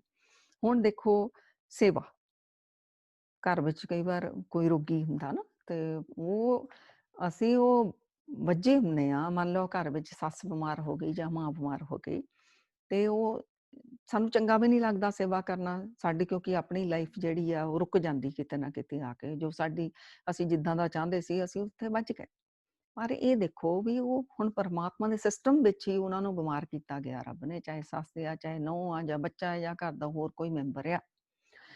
ਉਸ ਵਕਤ ਧਾਰਮਿਕ ਗ੍ਰੰਥ ਕਹਿੰਦੇ ਨੇ, ਮੈਂ ਬੜੀਆਂ ਹੁਣ ਇੰਨੇ ਦਿਨਾਂ ਦੀਆਂ ਖੋਜਾਂ ਕਰ ਰਹੀ ਇਸ ਟੌਪਿਕ ਦੇ ਉੱਤੇ, ਇਕੱਲੇ ਗ੍ਰੰਥਾਂ ਦੇ ਮੈਂ ਨਾਮ ਨਹੀਂ ਲੈਣੇ, ਉਹ ਗ੍ਰੰਥ ਕਹਿੰਦੇ ਨੇ ਕਿ ਤੁਸੀਂ ਅਗਰ ਪਿਆਰ ਦੇ ਨਾਲ ਉਹਨਾਂ ਦੀ ਸੇਵਾ ਕਰ ਲੈਂਦੇ ਹੋ, ਤਾਂ ਜਿੰਨਾ ਚੱਲ ਕੇ ਤੁਸੀਂ ਕਿਸੇ ਮੰਦਰ, ਕਿਸੇ ਮਸਜਿਦ, ਕਿਸੇ ਗੁਰਦੁਆਰੇ ਵਿੱਚ, ਜਿੰਨੇ ਹਸਪੀਟਲ ਵਿੱਚ ਸੇਵਾ ਕਰਨ ਦਾ ਫਲ ਤੁਹਾਨੂੰ ਚੱਲ ਕੇ ਜਾਣ ਦਾ ਮਿਲਣਾ ਸੀ, ਉਹ ਤੁਹਾਨੂੰ ਘਰ ਬੈਠਿਆਂ ਹੀ ਉਸ ਤੋਂ 1000 ਗੁਣਾ ਜ਼ਿਆਦਾ ਮਿਲ ਗਿਆ, ਘਰ ਬੈਠਿਆਂ ਹੀ। ਕਿਉਂਕਿ ਉਹ ਪਰਮਾਤਮਾ ਤੁਹਾਡੇ ਤੇ ਕਿਰਪਾ ਕਰਕੇ ਉਹਨੇ ਤੁਹਾਡੇ ਕੋਲ ਹੀ ਭੇਜ ਦਿੱਤਾ ਵੀ ਤੈਨੂੰ ਪੁੰਨ ਕਮਾਉਣ ਦਾ ਇੱਕ ਮੌਕਾ ਮਿਲ ਗਿਆ ਆ, ਘਰ ਬੈਠਿਆਂ ਨੂੰ ਹੀ ਤੈਨੂੰ। ਤਾਂ ਖੁਸ਼ ਹੋ ਕੇ, ਚਾਹੇ ਸਾਨੂੰ ਸਮਝਾਉਣ ਲਈ ਕਿਹਾ ਹੋਵੇ, ਇਹਦੇ ਨਾਲ ਨਹੀਂ ਕੋਈ ਲੈਣਾ ਦੇਣਾ। ਮਤਲਬ ਇਹ ਆ ਕਿ ਜੋ ਵੀ ਹੁਣ ਸਿਚੁਏਸ਼ਨ ਵਿੱਚ ਸਾਨੂੰ ਰੱਬ ਨੇ ਪਾਇਆ ਆ, ਉੱਥੇ ਜੋ ਵੀ ਸਾਡਾ ਮੋਰਲ ਡਿਊਟੀ ਬਣਦੀ ਆ, ਉਹਨੂੰ ਅਸੀਂ ਖੁਸ਼ ਹੋ ਕੇ ਕਰੀਏ, ਕਿਉਂਕਿ ਕਰਨੀ ਤਾਂ ਅਸੀਂ ਹੈ ਹੀ, ਕਰਨੀ ਤਾਂ ਪੈਣੀ ਆ, ਇੱਕ ਮਜਬੂਰੀ ਨਾਲ ਹੀ ਚਲੋ ਕਰਨੀ ਪੈਣੀ। ਫਿਰ ਕਿਉਂ ਨਾ ਉਹਨੂੰ ਖੁਸ਼ ਹੋ ਕੇ ਕਰ ਲਿਆ ਜਾਵੇ, ਤਾਂ ਕਿ ਅਸੀਂ ਵੀ ਖੁਸ਼ ਰਹੀਏ ਔਰ ਉਸ ਰੂਹ ਨੂੰ ਵੀ ਸਾਡੇ ਵੱਲੋਂ ਇੱਕ ਚੈਨ ਦੀਆਂ ਵਾਈਬ੍ਰੇਸ਼ਨਸ ਜਾਣ, ਫਿਰ ਉਹ ਬਲੈਸ ਕਰੇਗੀ ਉਹ ਸਾਨੂੰ ਰੂਹ। ਉਹ ਭਾਵੇਂ ਜ਼ੁਬਾਨ ਤੋਂ ਨਹੀਂ ਕਹਿੰਦੀ, ਪਰ ਉਹਦਾ ਜਿਹੜਾ ਅੰਦਰ ਬੈਠਾ ਰੱਬ ਆ ਨਾ, ਉਹ ਸਾਨੂੰ ਫਿਰ ਬਲੈਸ ਕਰ ਰਿਹਾ ਹੁੰਦਾ। ਇਹ ਜਿਹੜੀ ਇਹ ਸਾਰੀ ਸੇਵਾ ਕਰਕੇ, ਦਾਨ ਪੁੰਨ ਕਰਕੇ ਪੁੰਨ ਬਣਦੇ ਨੇ ਸੰਗਤ ਜੀ। ਪੁੰਨ ਨਾ ਛਤਰੀ ਦਾ ਕੰਮ ਕਰਦੇ ਨੇ। ਜਦੋਂ ਸਾਨੂੰ ਕਿਸੇ ਤੋਂ ਦੁਆਵਾਂ ਮਿਲਦੀਆਂ ਨੇ ਨਾ, ਇਹ ਛਤਰੀ ਦਾ ਕੰਮ ਕਰਦੀਆਂ ਨੇ ਸਾਡੇ ਨਾਲ। ਇਸ ਚੀਜ਼ ਨੂੰ ਅਸੀਂ ਸਮਝੀਏ, ਬੜੇ ਧਿਆਨ ਨਾਲ ਸਮਝਿਓ, ਬੜੇ ਪ੍ਰੇਮ ਦੇ ਨਾਲ ਇਸ ਨੂੰ ਸਮਝਿਓ। ਇਹ ਛਤਰੀ ਪੁੰਨਾਂ ਦੀ ਜਿਹੜੀ ਆ, ਕਿੱਥੇ ਕੰਮ ਆਉਂਦੀ ਸਾਡੇ? ਜੀਵਨ ਵਿੱਚ ਦੁੱਖ ਆ ਜਾਵੇ, ਰੋਗ ਆ ਜਾਵੇ, ਕਸ਼ਟ ਆ ਜਾਵੇ, ਵਿਘਨ ਆ ਜਾਵੇ, ਕੋਈ ਮਾੜਾ ਸਮਾਂ ਆ ਜਾਵੇ, ਆਉਂਦੇ ਆ ਸਾਰਿਆਂ ਦੇ ਜੀਵਨ ਵਿੱਚ, ਆਪਣੇ ਕਰਮਾਂ ਦੇ ਫਲ ਆਉਂਦੇ ਨੇ। ਮੇਰੇ ਪਿਤਾ ਜੀ ਦੇ ਵਚਨ ਮੈਨੂੰ ਬੜੇ ਪਿਆਰੇ ਲੱਗਦੇ ਨੇ। ਉਹਨਾਂ ਨੇ ਵਚਨ ਕਹੇ ਸੀ ਇੱਕ ਵਾਰ, ਮੇਰੇ ਜਿਹੜੇ ਮੈਨੂੰ ਯਾਦ ਆ, ਉਹ ਕਹਿੰਦੇ ਸੀ, ਜੀਵਨ ਵਿੱਚ ਦੁੱਖ ਆ ਜਾਵੇ, ਰੋਗ ਆ ਜਾਵੇ, ਕਸ਼ਟ ਆ ਜਾਵੇ, ਵਿਘਨ ਆ ਜਾਵੇ, ਮੁਸੀਬਤ ਆ ਜਾਵੇ, ਸਮਝ ਲਓ ਬੱਚਿਓ, ਆਪਣੇ ਹੀ ਬੀਜੇ ਹੋਏ ਕਰਮਾਂ ਦਾ ਗਲਤ ਬੀਜ, ਮਤਲਬ ਜਿਹੜੇ ਤੁਸੀਂ ਗਲਤ ਕਰਮ ਬੀਜੇ ਸੀ, ਉਹਦਾ ਦੁੱਖਾਂ ਦਾ ਫਲ ਅੱਗੇ ਤੁਹਾਡੇ ਖੜਾ ਹੋ ਗਿਆ। ਸੋ ਜੋ ਵੀ ਰੋਗ, ਕਸ਼ਟ, ਵਿਘਨ, ਮੁਸੀਬਤਾਂ ਆਉਂਦੀਆਂ ਨੇ, ਕਰਮ ਅਸੀਂ ਹੀ ਬੀਜੇ ਹੁੰਦੇ ਨੇ, ਉਹ ਸਾਹਮਣੇ ਆ ਜਾਂਦੇ ਨੇ। ਹੁਣ ਕਹਿੰਦੇ ਸੀ, ਜਾਂ ਤਾਂ ਇਹ ਪੂਰਾ ਫਲ ਖਾ ਲਓ, ਜਿਹੜਾ ਦੁੱਖਾਂ ਦਾ ਸਮਾਂ ਬਣਿਆ, ਇਹ ਦੁੱਖ ਭੋਗ ਲਓ, ਜਾਂ ਫਿਰ ਇਸ ਕਸ਼ਟ, ਰੋਗ, ਜਿਹੜਾ ਦੁੱਖ ਦਾ ਸਮਾਂ ਆਇਆ, ਇਹਦਾ ਫਲ ਦਾ ਅਸਰ ਘਟਾ ਦਿੱਤਾ ਜਾਵੇ। ਸੰਗਤ ਜੀ, ਚਾਹੁੰਦੇ ਹੋ ਦੁੱਖ ਪੂਰਾ ਭੋਗਣਾ ਕਿ ਇਹਦਾ ਅਸਰ ਘਟਾ ਦਿੱਤਾ ਜਾਵੇ? ਸਾਰੇ ਹੀ ਚਾਹੁੰਦੇ ਹੋਵਾਂਗੇ ਇਹਦਾ ਅਸਰ ਘਟਾ ਦਿੱਤਾ ਜਾਵੇ, ਹਨਾ? ਤੇ ਉਹ ਇਹਦੇ ਲਈ ਫਿਰ ਕਹਿੰਦੇ ਸਨ, ਕੀ ਕਰੋ? ਫਿਰ ਕੀ ਕਰੋ? ਜਿਤਨਾ ਭਜਨ ਸਿਮਰਨ ਪਹਿਲਾਂ ਕਰਦੇ ਹੋ, ਹੋਰ ਵਧਾ ਦਿਓ। ਜਿਤਨਾ ਦਾਨ ਪੁੰਨ ਪਹਿਲਾਂ ਕਰਦੇ ਹੋ, ਹੋਰ ਵਧਾ ਦਿਓ। ਜਿਤਨੀ ਨਿਸ਼ਕਾਮ ਸੇਵਾ ਪਹਿਲਾਂ ਕਰਦੇ ਹੋ, ਹੋਰ ਵਧਾ ਦਿਓ।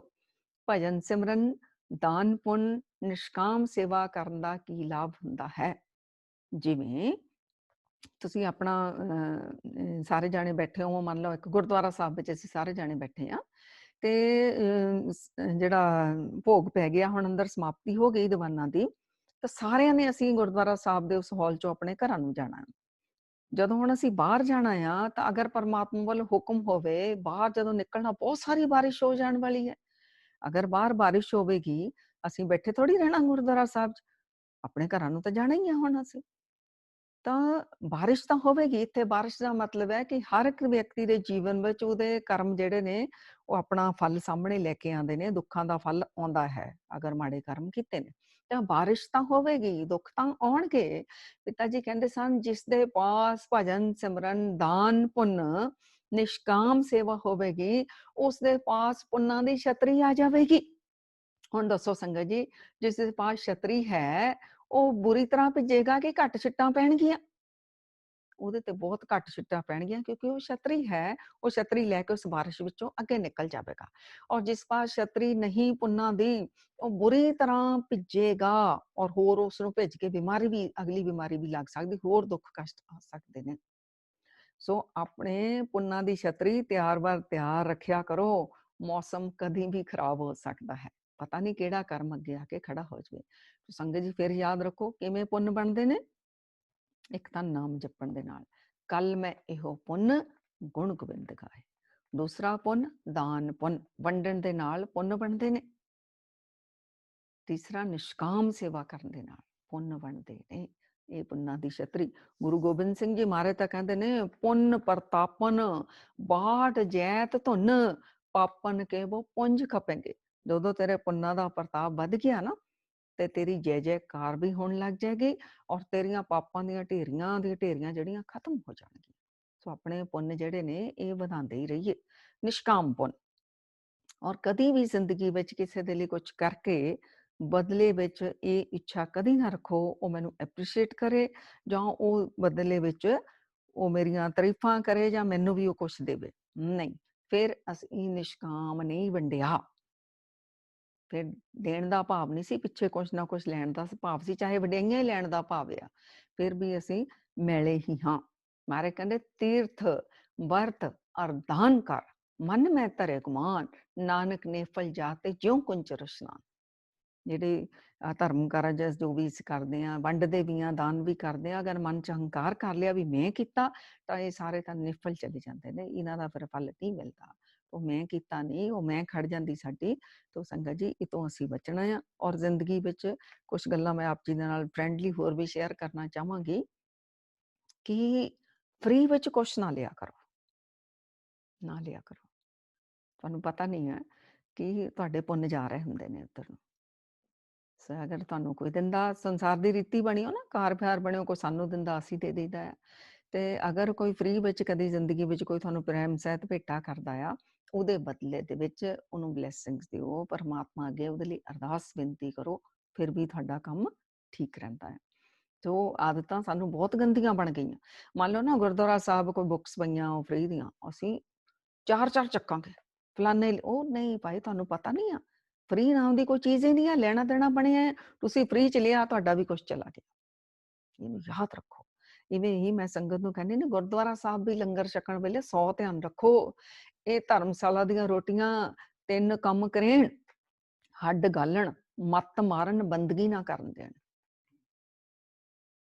ਰੋਗ ਆਉਂਦੇ ਨੇ, ਕਿਉਂਕਿ ਉਹ ਜਿਹੜਾ ਗੁਰਦੁਆਰੇ ਦੀ ਗੋਲਕ ਚ ਸੰਗਤ ਪੈਸਾ ਪਾਉਂਦੀ, ਜਿੱਥੋਂ ਲੰਗਰ ਤਿਆਰ ਹੁੰਦਾ ਨਾ, ਜਾਂ ਕੋਈ ਲੰਗਰ ਵੀ ਕਰਦਾ, ਉਹਦੇ ਵਿੱਚ ਉਹਦੀ ਅਰਦਾਸ ਬੇਨਤੀ ਕੀ ਹੁੰਦੀ, ਮੇਰਾ ਦੁੱਖ ਕੱਟਿਆ ਜਾਵੇ, ਮੇਰਾ ਰੋਗ ਕੱਟਿਆ ਜਾਵੇ, ਮੇਰਾ ਫਲਾਨਾ ਕੰਮ ਬਣ ਜਾਵੇ। ਉਹ ਸਾਰਾ ਉਹ ਹੁੰਦਾ ਸੰਗਤਾਂ ਦਾ ਦਸਵੰਧ। ਸਤਨਾਮ। ਤੋ ਉਹ ਦਸਵੰਧ ਹੁੰਦਾ ਸੰਗਤ ਜੀ। ਤੇ ਇਸ ਕਰਕੇ ਤੁਸੀਂ ਆਪਣਾ ਸਹਿਯੋਗ ਪਾਓ ਤੇ ਸੰਗਤ ਵਿੱਚ ਬੈਠ ਕੇ ਨਾਮ ਜਪ ਲਓ, ਸੰਗਤ ਕਰ ਲਓ, ਲੰਗਰ ਛਕ ਲਓ, ਤੁਹਾਡੇ ਲਈ ਉਹ ਅੰਮ੍ਰਿਤ ਦਾ ਹੀ ਕੰਮ ਕਰੇਗਾ। ਤੁਸੀਂ ਸੇਵਾ ਕਰਕੇ ਲੰਗਰ ਛਕ ਲਓ, ਨਹੀਂ ਵੀ ਪੈਸੇ ਦਾ ਸਹਿਯੋਗ ਪਾਇਆ, ਕੋਈ ਗੱਲ ਨਹੀਂ, ਤੁਹਾਡੇ ਲਈ ਅੰਮ੍ਰਿਤ ਦਾ ਹੀ ਕਰੇਗਾ। ਤੇ ਤੁਸੀਂ ਅਗਰ ਨਾ ਪੈਸੇ ਦਾ ਕੋਈ ਸਹਿਯੋਗ ਪਾਇਆ, ਨਾ ਕੋਈ ਸੇਵਾ ਕੀਤੀ, ਨਾ ਉੱਥੇ ਜਾ ਕੇ ਬੰਦਗੀ ਕੀਤੀ, ਤਾਂ ਤੁਸੀਂ ਤਾਂ ਕਿਹਾ ਵੀ ਲੰਗਰ ਚਲੋ ਉੱਥੇ ਖਾ ਕੇ ਆਪਣੇ ਰਿਸ਼ਤੇਦਾਰਾਂ ਨੂੰ ਮਿਲਣ ਚਲੀਏ, ਪਿਕਨਿਕ ਤੇ ਚਲੀਏ, ਫਿਰ ਇਹ ਰੋਗ, ਇਹ ਕਸ਼ਟ, ਇਹ ਵਿਘਨ ਤੁਹਾਡੇ ਨਾਲ ਚੱਲਣਗੇ। ਇਹ ਧਿਆਨ ਰੱਖੋ ਸੰਗਤ ਜੀ। ਇਹ ਬੜੀਆਂ ਬਰੀਕ ਗੱਲਾਂ ਹੁੰਦੀਆਂ, ਸਾਨੂੰ ਸਮਝ ਨਹੀਂ ਆਉਂਦੀ, ਲੇਕਿਨ ਇਹ ਲੈਣਾ ਦੇਣਾ ਬਣਿਆ ਆ ਸੰਸਾਰ ਦਾ, ਪਰਮਾਤਮਾ ਨੇ ਰੱਬੀ ਕਾਨੂੰਨ ਬਣਾਏ ਹੋਏ ਨੇ ਸੰਗਤ ਜੀ। ਸਾਵਧਾਨ, ਇਕਾਗਰਚਿਤ ਹੋ ਕੇ ਸੋ ਹੱਥੋਂ ਕੁਝ ਜਾਂਦਾ ਰਵੇ। ਇਹਨੂੰ ਪ੍ਰੈਕਟੀਕਲ ਸਮਝੋ। ਜਿਹੜਾ ਭਿਖਾਰੀ ਆ ਨਾ, ਭਿਖਾਰੀ ਦਿੰਦਾ ਨਹੀਂ ਕਦੀ ਵੀ ਕੁਛ ਵੀ, ਉਹ ਹਮੇਸ਼ਾ ਹੀ ਖਾਂਦਾ ਫ੍ਰੀ ਦਾ। ਭਿਖਾਰੀ ਭਿਖਾਰੀ ਰਹਿ ਜਾਂਦਾ, ਗੁਰਦੁਆਰੇ ਵੀ ਛਕਦਾ, ਲੋਕਾਂ ਦੇ ਦਰਾਂ ਤੋਂ ਵੀ ਛਕਦਾ, ਸਾਰਾ ਜੀਵਨ ਭਿਖਾਰੀ ਦਰ ਦਰ ਫਿਰਦਾ। ਔਰ ਜਿਹੜੀ ਸੰਗਤ ਆ, ਸੰਗਤ ਗੁਰੂ ਕੇ ਦੁਆਰੇ ਤਿਲ ਫੁੱਲ ਹੀ ਭੇਟਾ ਕਰਦੀ ਹੈ, ਜਾਂ ਕਿਤੇ ਵੀ ਵੰਡ ਕੇ ਛਕਦੀ ਹੈ, ਤਾਂ ਸੰਗਤ ਦੇ ਭੰਡਾਰੇ ਭਰਨ ਲੱਗ ਜਾਂਦੇ ਆ, ਗੁਰੂ ਤੋਂ ਖੁਸ਼ੀਆਂ ਵੀ ਲੈ ਜਾਂਦੀ ਆ, ਬਰਕਤਾਂ ਵੀ ਲੈ ਜਾਂਦੀ, ਵਿਗੜੇ ਕੰਮ ਵੀ ਬਣਨੇ ਸ਼ੁਰੂ ਹੋ ਜਾਂਦੇ ਨੇ। ਸੋ ਇਹ ਵੰਡਣ ਦਾ ਇੰਨਾ ਕੁ ਫਾਇਦਾ ਆ, ਇੰਨਾ ਨਹੀਂ, ਬਹੁਤ ਜ਼ਿਆਦਾ ਫਾਇਦਾ। ਹੋਰ ਇਹ ਤੋਂ ਹੋਰ ਬਰੀਕੀ ਵਿੱਚ ਜਾਣਾ ਨਾ, ਤਾਂ ਸਾਡਾ ਰਿਵਰਸ ਪ੍ਰੋਸੈਸ ਚਾਲੂ ਹੋ ਜਾਂਦਾ। ਸਾਡੇ ਕਰਜ਼ੇ ਉਤਰਦੇ ਨੇ, ਪਤਾ ਨਹੀਂ ਕਿੰਨੇ ਕਰਜ਼ੇ ਨੇ ਸਾਡੇ ਕੋਲ, ਕਿੰਨੇ ਕਿਹੜੇ ਜੀਵਨ ਵਿੱਚ ਕਿੰਨਾ ਕਿੰਨਾ ਸਾਡੇ ਲਈ ਕਿਸੇ ਨੇ ਕੁਛ ਕੀਤਾ। ਐਸੇ ਹੀ ਅਗਰ ਜਨਮ ਨੂੰ ਲੈ ਲਈਏ, ਅਸੀਂ ਪੈਦਾ ਹੋਏ, ਸਾਡੇ ਮਾਤਾ ਪਿਤਾ ਨੇ ਸਾਡਾ ਕਿੰਨਾ ਪਾਲਣ ਪੋਸ਼ਣ ਕੀਤਾ, ਕਿ ਅਸੀਂ ਵਾਪਸ ਉਹਨਾਂ ਲਈ ਉਨਾ ਕਰ ਪਾਏ? ਅਸੀਂ ਕਰਜ਼ਾਈ ਆ ਉਹਨਾਂ ਦੇ। ਸਾਡੇ ਵੱਡੇ ਭੈਣ ਭਰਾਵਾਂ ਨੇ ਸਾਨੂੰ ਗੋਦੀਆਂ 'ਚ ਚੱਕਿਆ ਹੋਵੇਗਾ, ਅਸੀਂ ਤਾਂ ਵਾਪਸ ਉਹਨਾਂ ਨੂੰ ਬੁਲਾਣਾ ਵੀ ਛੱਡ ਦਿੱਤਾ। ਕਿੰਨੇ ਕਰਜ਼ੇ ਨੇ ਸਾਡੇ ਤੇ। ਇਵੇਂ ਹੀ ਪੂਰੇ ਰਿਸ਼ਤੇਦਾਰ ਲੈ ਲਓ, ਨਾਨੀਆਂ, ਨਾਨੇ, ਦਾਦੀਆਂ, ਦਾਦੇ, ਮਾਸੀਆਂ, ਭੂਆ, ਪਤਾ ਨਹੀਂ ਕਿਹਨਾਂ ਨੇ ਸਾਡੇ ਲਈ ਕੀ ਕੁਛ ਕੀਤਾ। ਸਾਡੇ ਆਂਢੀ ਗੁਆਂਢੀ, ਸਾਡੇ ਚਾਚੇ, ਤਾਏ, ਰਿਸ਼ਤੇਦਾਰ, ਮਿੱਤਰ, ਉਹ ਸਕੂਲ ਜਿੱਥੇ ਅਸੀਂ ਪੜ੍ਹਨ ਗਏ, ਉਹ ਗਲੀਆਂ, ਸਾਰੀ ਹੁਣ ਪ੍ਰਕਿਰਤੀ ਲਾ ਲਓ, ਸਾਨੂੰ ਦੇਈ ਜਾ ਰਹੀ ਆ, ਸਾਨੂੰ ਧਰਤੀ, ਪਾਣੀ, ਹਵਾ, ਅਗਨੀ, ਆਕਾਸ਼, ਕਿ ਅਸੀਂ ਵਾਪਸ ਇਹਨਾਂ ਲਈ ਕੁਛ ਕਰ ਪਾਏ। ਸਾਡਾ ਤਾਂ ਪੂਰ ਕਰਜ਼ੇ ਥੱਲੇ ਦੱਬਿਆ ਹੋਇਆ। ਜਦੋਂ ਵੰਡਦੇ ਹਾਂ, ਗੁਰੂ ਨਾਨਕ ਸੱਚੇ ਪਾਤਸ਼ਾਹ ਜੀ ਨੇ ਜਿਹੜਾ ਵੰਡਣ ਦਾ ਸਿਧਾਂਤ ਬਣਾਇਆ ਨਾ, ਉਹ ਸਾਡੇ ਕਰਜ਼ੇ ਲਾਉਣ ਦਾ ਹੀ ਬਣਾਇਆ। ਕਰਜ਼ੇ ਹੀ ਸਾਡੇ ਲੈ ਰਹੇ ਨੇ ਸੰਗਤ ਜੀ। ਸੋ ਸਾਡੇ ਮੈਲਾਂ ਉਤਰਦੀਆਂ ਨੇ, ਮਨ ਹਲਕਾ ਹੁੰਦਾ ਵੰਡਣ ਦੇ ਨਾਲ। ਤੋ ਇਹ ਵੰਡਣ ਦੇ ਨਾਲ ਸਾਡਾ ਤਨ ਵੀ ਤੰਦਰੁਸਤ ਹੁੰਦਾ, ਸਾਡਾ ਮਨ ਵੀ। ਹੁਣ ਥੋੜ੍ਹੀ ਜਿਹੀਆਂ ਅਸੀਂ ਨਾ ਇਤਿਹਾਸ ਦੇ ਵਿੱਚੋਂ ਪ੍ਰੈਕਟੀਕਲ ਜੀਵਨ ਲੋਕਾਂ ਦਾ ਦੇਖੀਏ ਵੀ ਵੰਡਣ ਨਾਲ ਰੋਗ ਕਿਵੇਂ ਠੀਕ ਹੁੰਦੇ ਨੇ। ਅਮਰੀਕਾ ਦੇ ਵਿੱਚ ਇੱਕ ਬਹੁਤ ਹੀ ਵੱਡਾ ਬਿਜ਼ਨਸਮੈਨ ਹੋਇਆ, ਕਾਫੀ ਵੱਡਾ, ਤੇ ਰੌਕਫੈਲਰ ਉਹਦਾ ਨਾਮ। ਉਹਦੇ ਨਾਮ ਤੇ ਅੱਜ ਫਾਊਂਡੇਸ਼ਨ ਵੀ, ਚੈਰੀਟੇਬਲ ਟਰਸਟ ਵੀ ਆ, ਤੁਸੀਂ ਸਰਚ ਕਰ ਸਕਦੇ ਹੋ। ਉਹਦਾ ਜੀਵਨ ਬਾਰੇ ਨਹੀਂ ਲਿਖਿਆ ਹੈ, ਪਰ ਜਿਨ੍ਹਾਂ ਨੇ ਲਿਖਿਆ ਮੈਂ ਪੜ੍ਹਿਆ ਕਿ ਉਹਨਾਂ ਦਾ, ਉਹ ਬੜਾ ਵੱਡਾ ਬਿਜ਼ਨਸਮੈਨ, ਤੇ ਉਹਦਾ ਸਰੀਰ ਇੱਕਦਮ ਜਾਮ ਹੋ ਗਿਆ, ਇੰਨੀ ਉਹਨੂੰ ਬਿਮਾਰੀਆਂ ਨੇ ਘੇਰ ਲਿਆ। ਦਿਮਾਗ ਠੀਕ ਚੱਲਦਾ ਸੀ, ਹਸਪੀਟਲ ਵਿੱਚ ਲੈ ਗਏ, ਉੱਥੋਂ ਹੀ ਬੈਠਾ ਆਪਣਾ ਬਿਜ਼ਨਸ ਸਮਝਾਈ ਜਾਂਦਾ ਸੀ ਲੋਕਾਂ ਨੂੰ, ਤੇ ਹਰ ਤਰ੍ਹਾਂ ਦਾ ਉਹਦਾ ਇਲਾਜ ਕੀਤਾ ਗਿਆ, ਪਰ ਉਹਦੀ ਸਿਹਤ ਵਿੱਚ ਕੋਈ ਫਰਕ ਨਹੀਂ ਸੀ ਪੈ ਰਿਹਾ। ਸਾਈਕੋਥੈਰੇਪਿਸਟ ਬੁਲਾਏ ਗਏ, ਸਾਈਕੋਲੋਜਿਸਟ ਬੁਲਾਏ ਗਏ, ਵੀ ਉਹਨਾਂ ਨੇ ਕਿਹਾ ਵੀ ਕੱਢੀਏ ਇਹਦੀ ਬਿਮਾਰੀ ਦਾ ਕਾਰਨ ਕੀ ਹੈ। ਫਿਰ ਇੱਕ ਸਾਈਕੋਲੋਜਿਸਟ ਨੇ ਆ ਕੇ ਸਲਾਹ ਦਿੱਤੀ, ਉਹ ਸਾਰਾ ਉਹਦਾ ਪੁੱਛਿਆ ਜੀਵਨ ਬਾਰੇ, ਵੀ ਕਿੰਨਾ ਕੁ ਵੰਡਦਾ, ਤੂੰ ਕੀ ਕਰਦਾ। ਉਹਨੇ ਕਿਹਾ ਵੀ ਤੂੰ ਡੋਨੇਟ ਨਹੀਂ ਕਰਦਾ, ਤੇਰੇ ਕੋਲ ਇੰਨਾ ਮਤਲਬ ਇਨਕਮ ਹੈਗੀ ਆ, ਤੂੰ ਡੋਨੇਟ ਕਰ।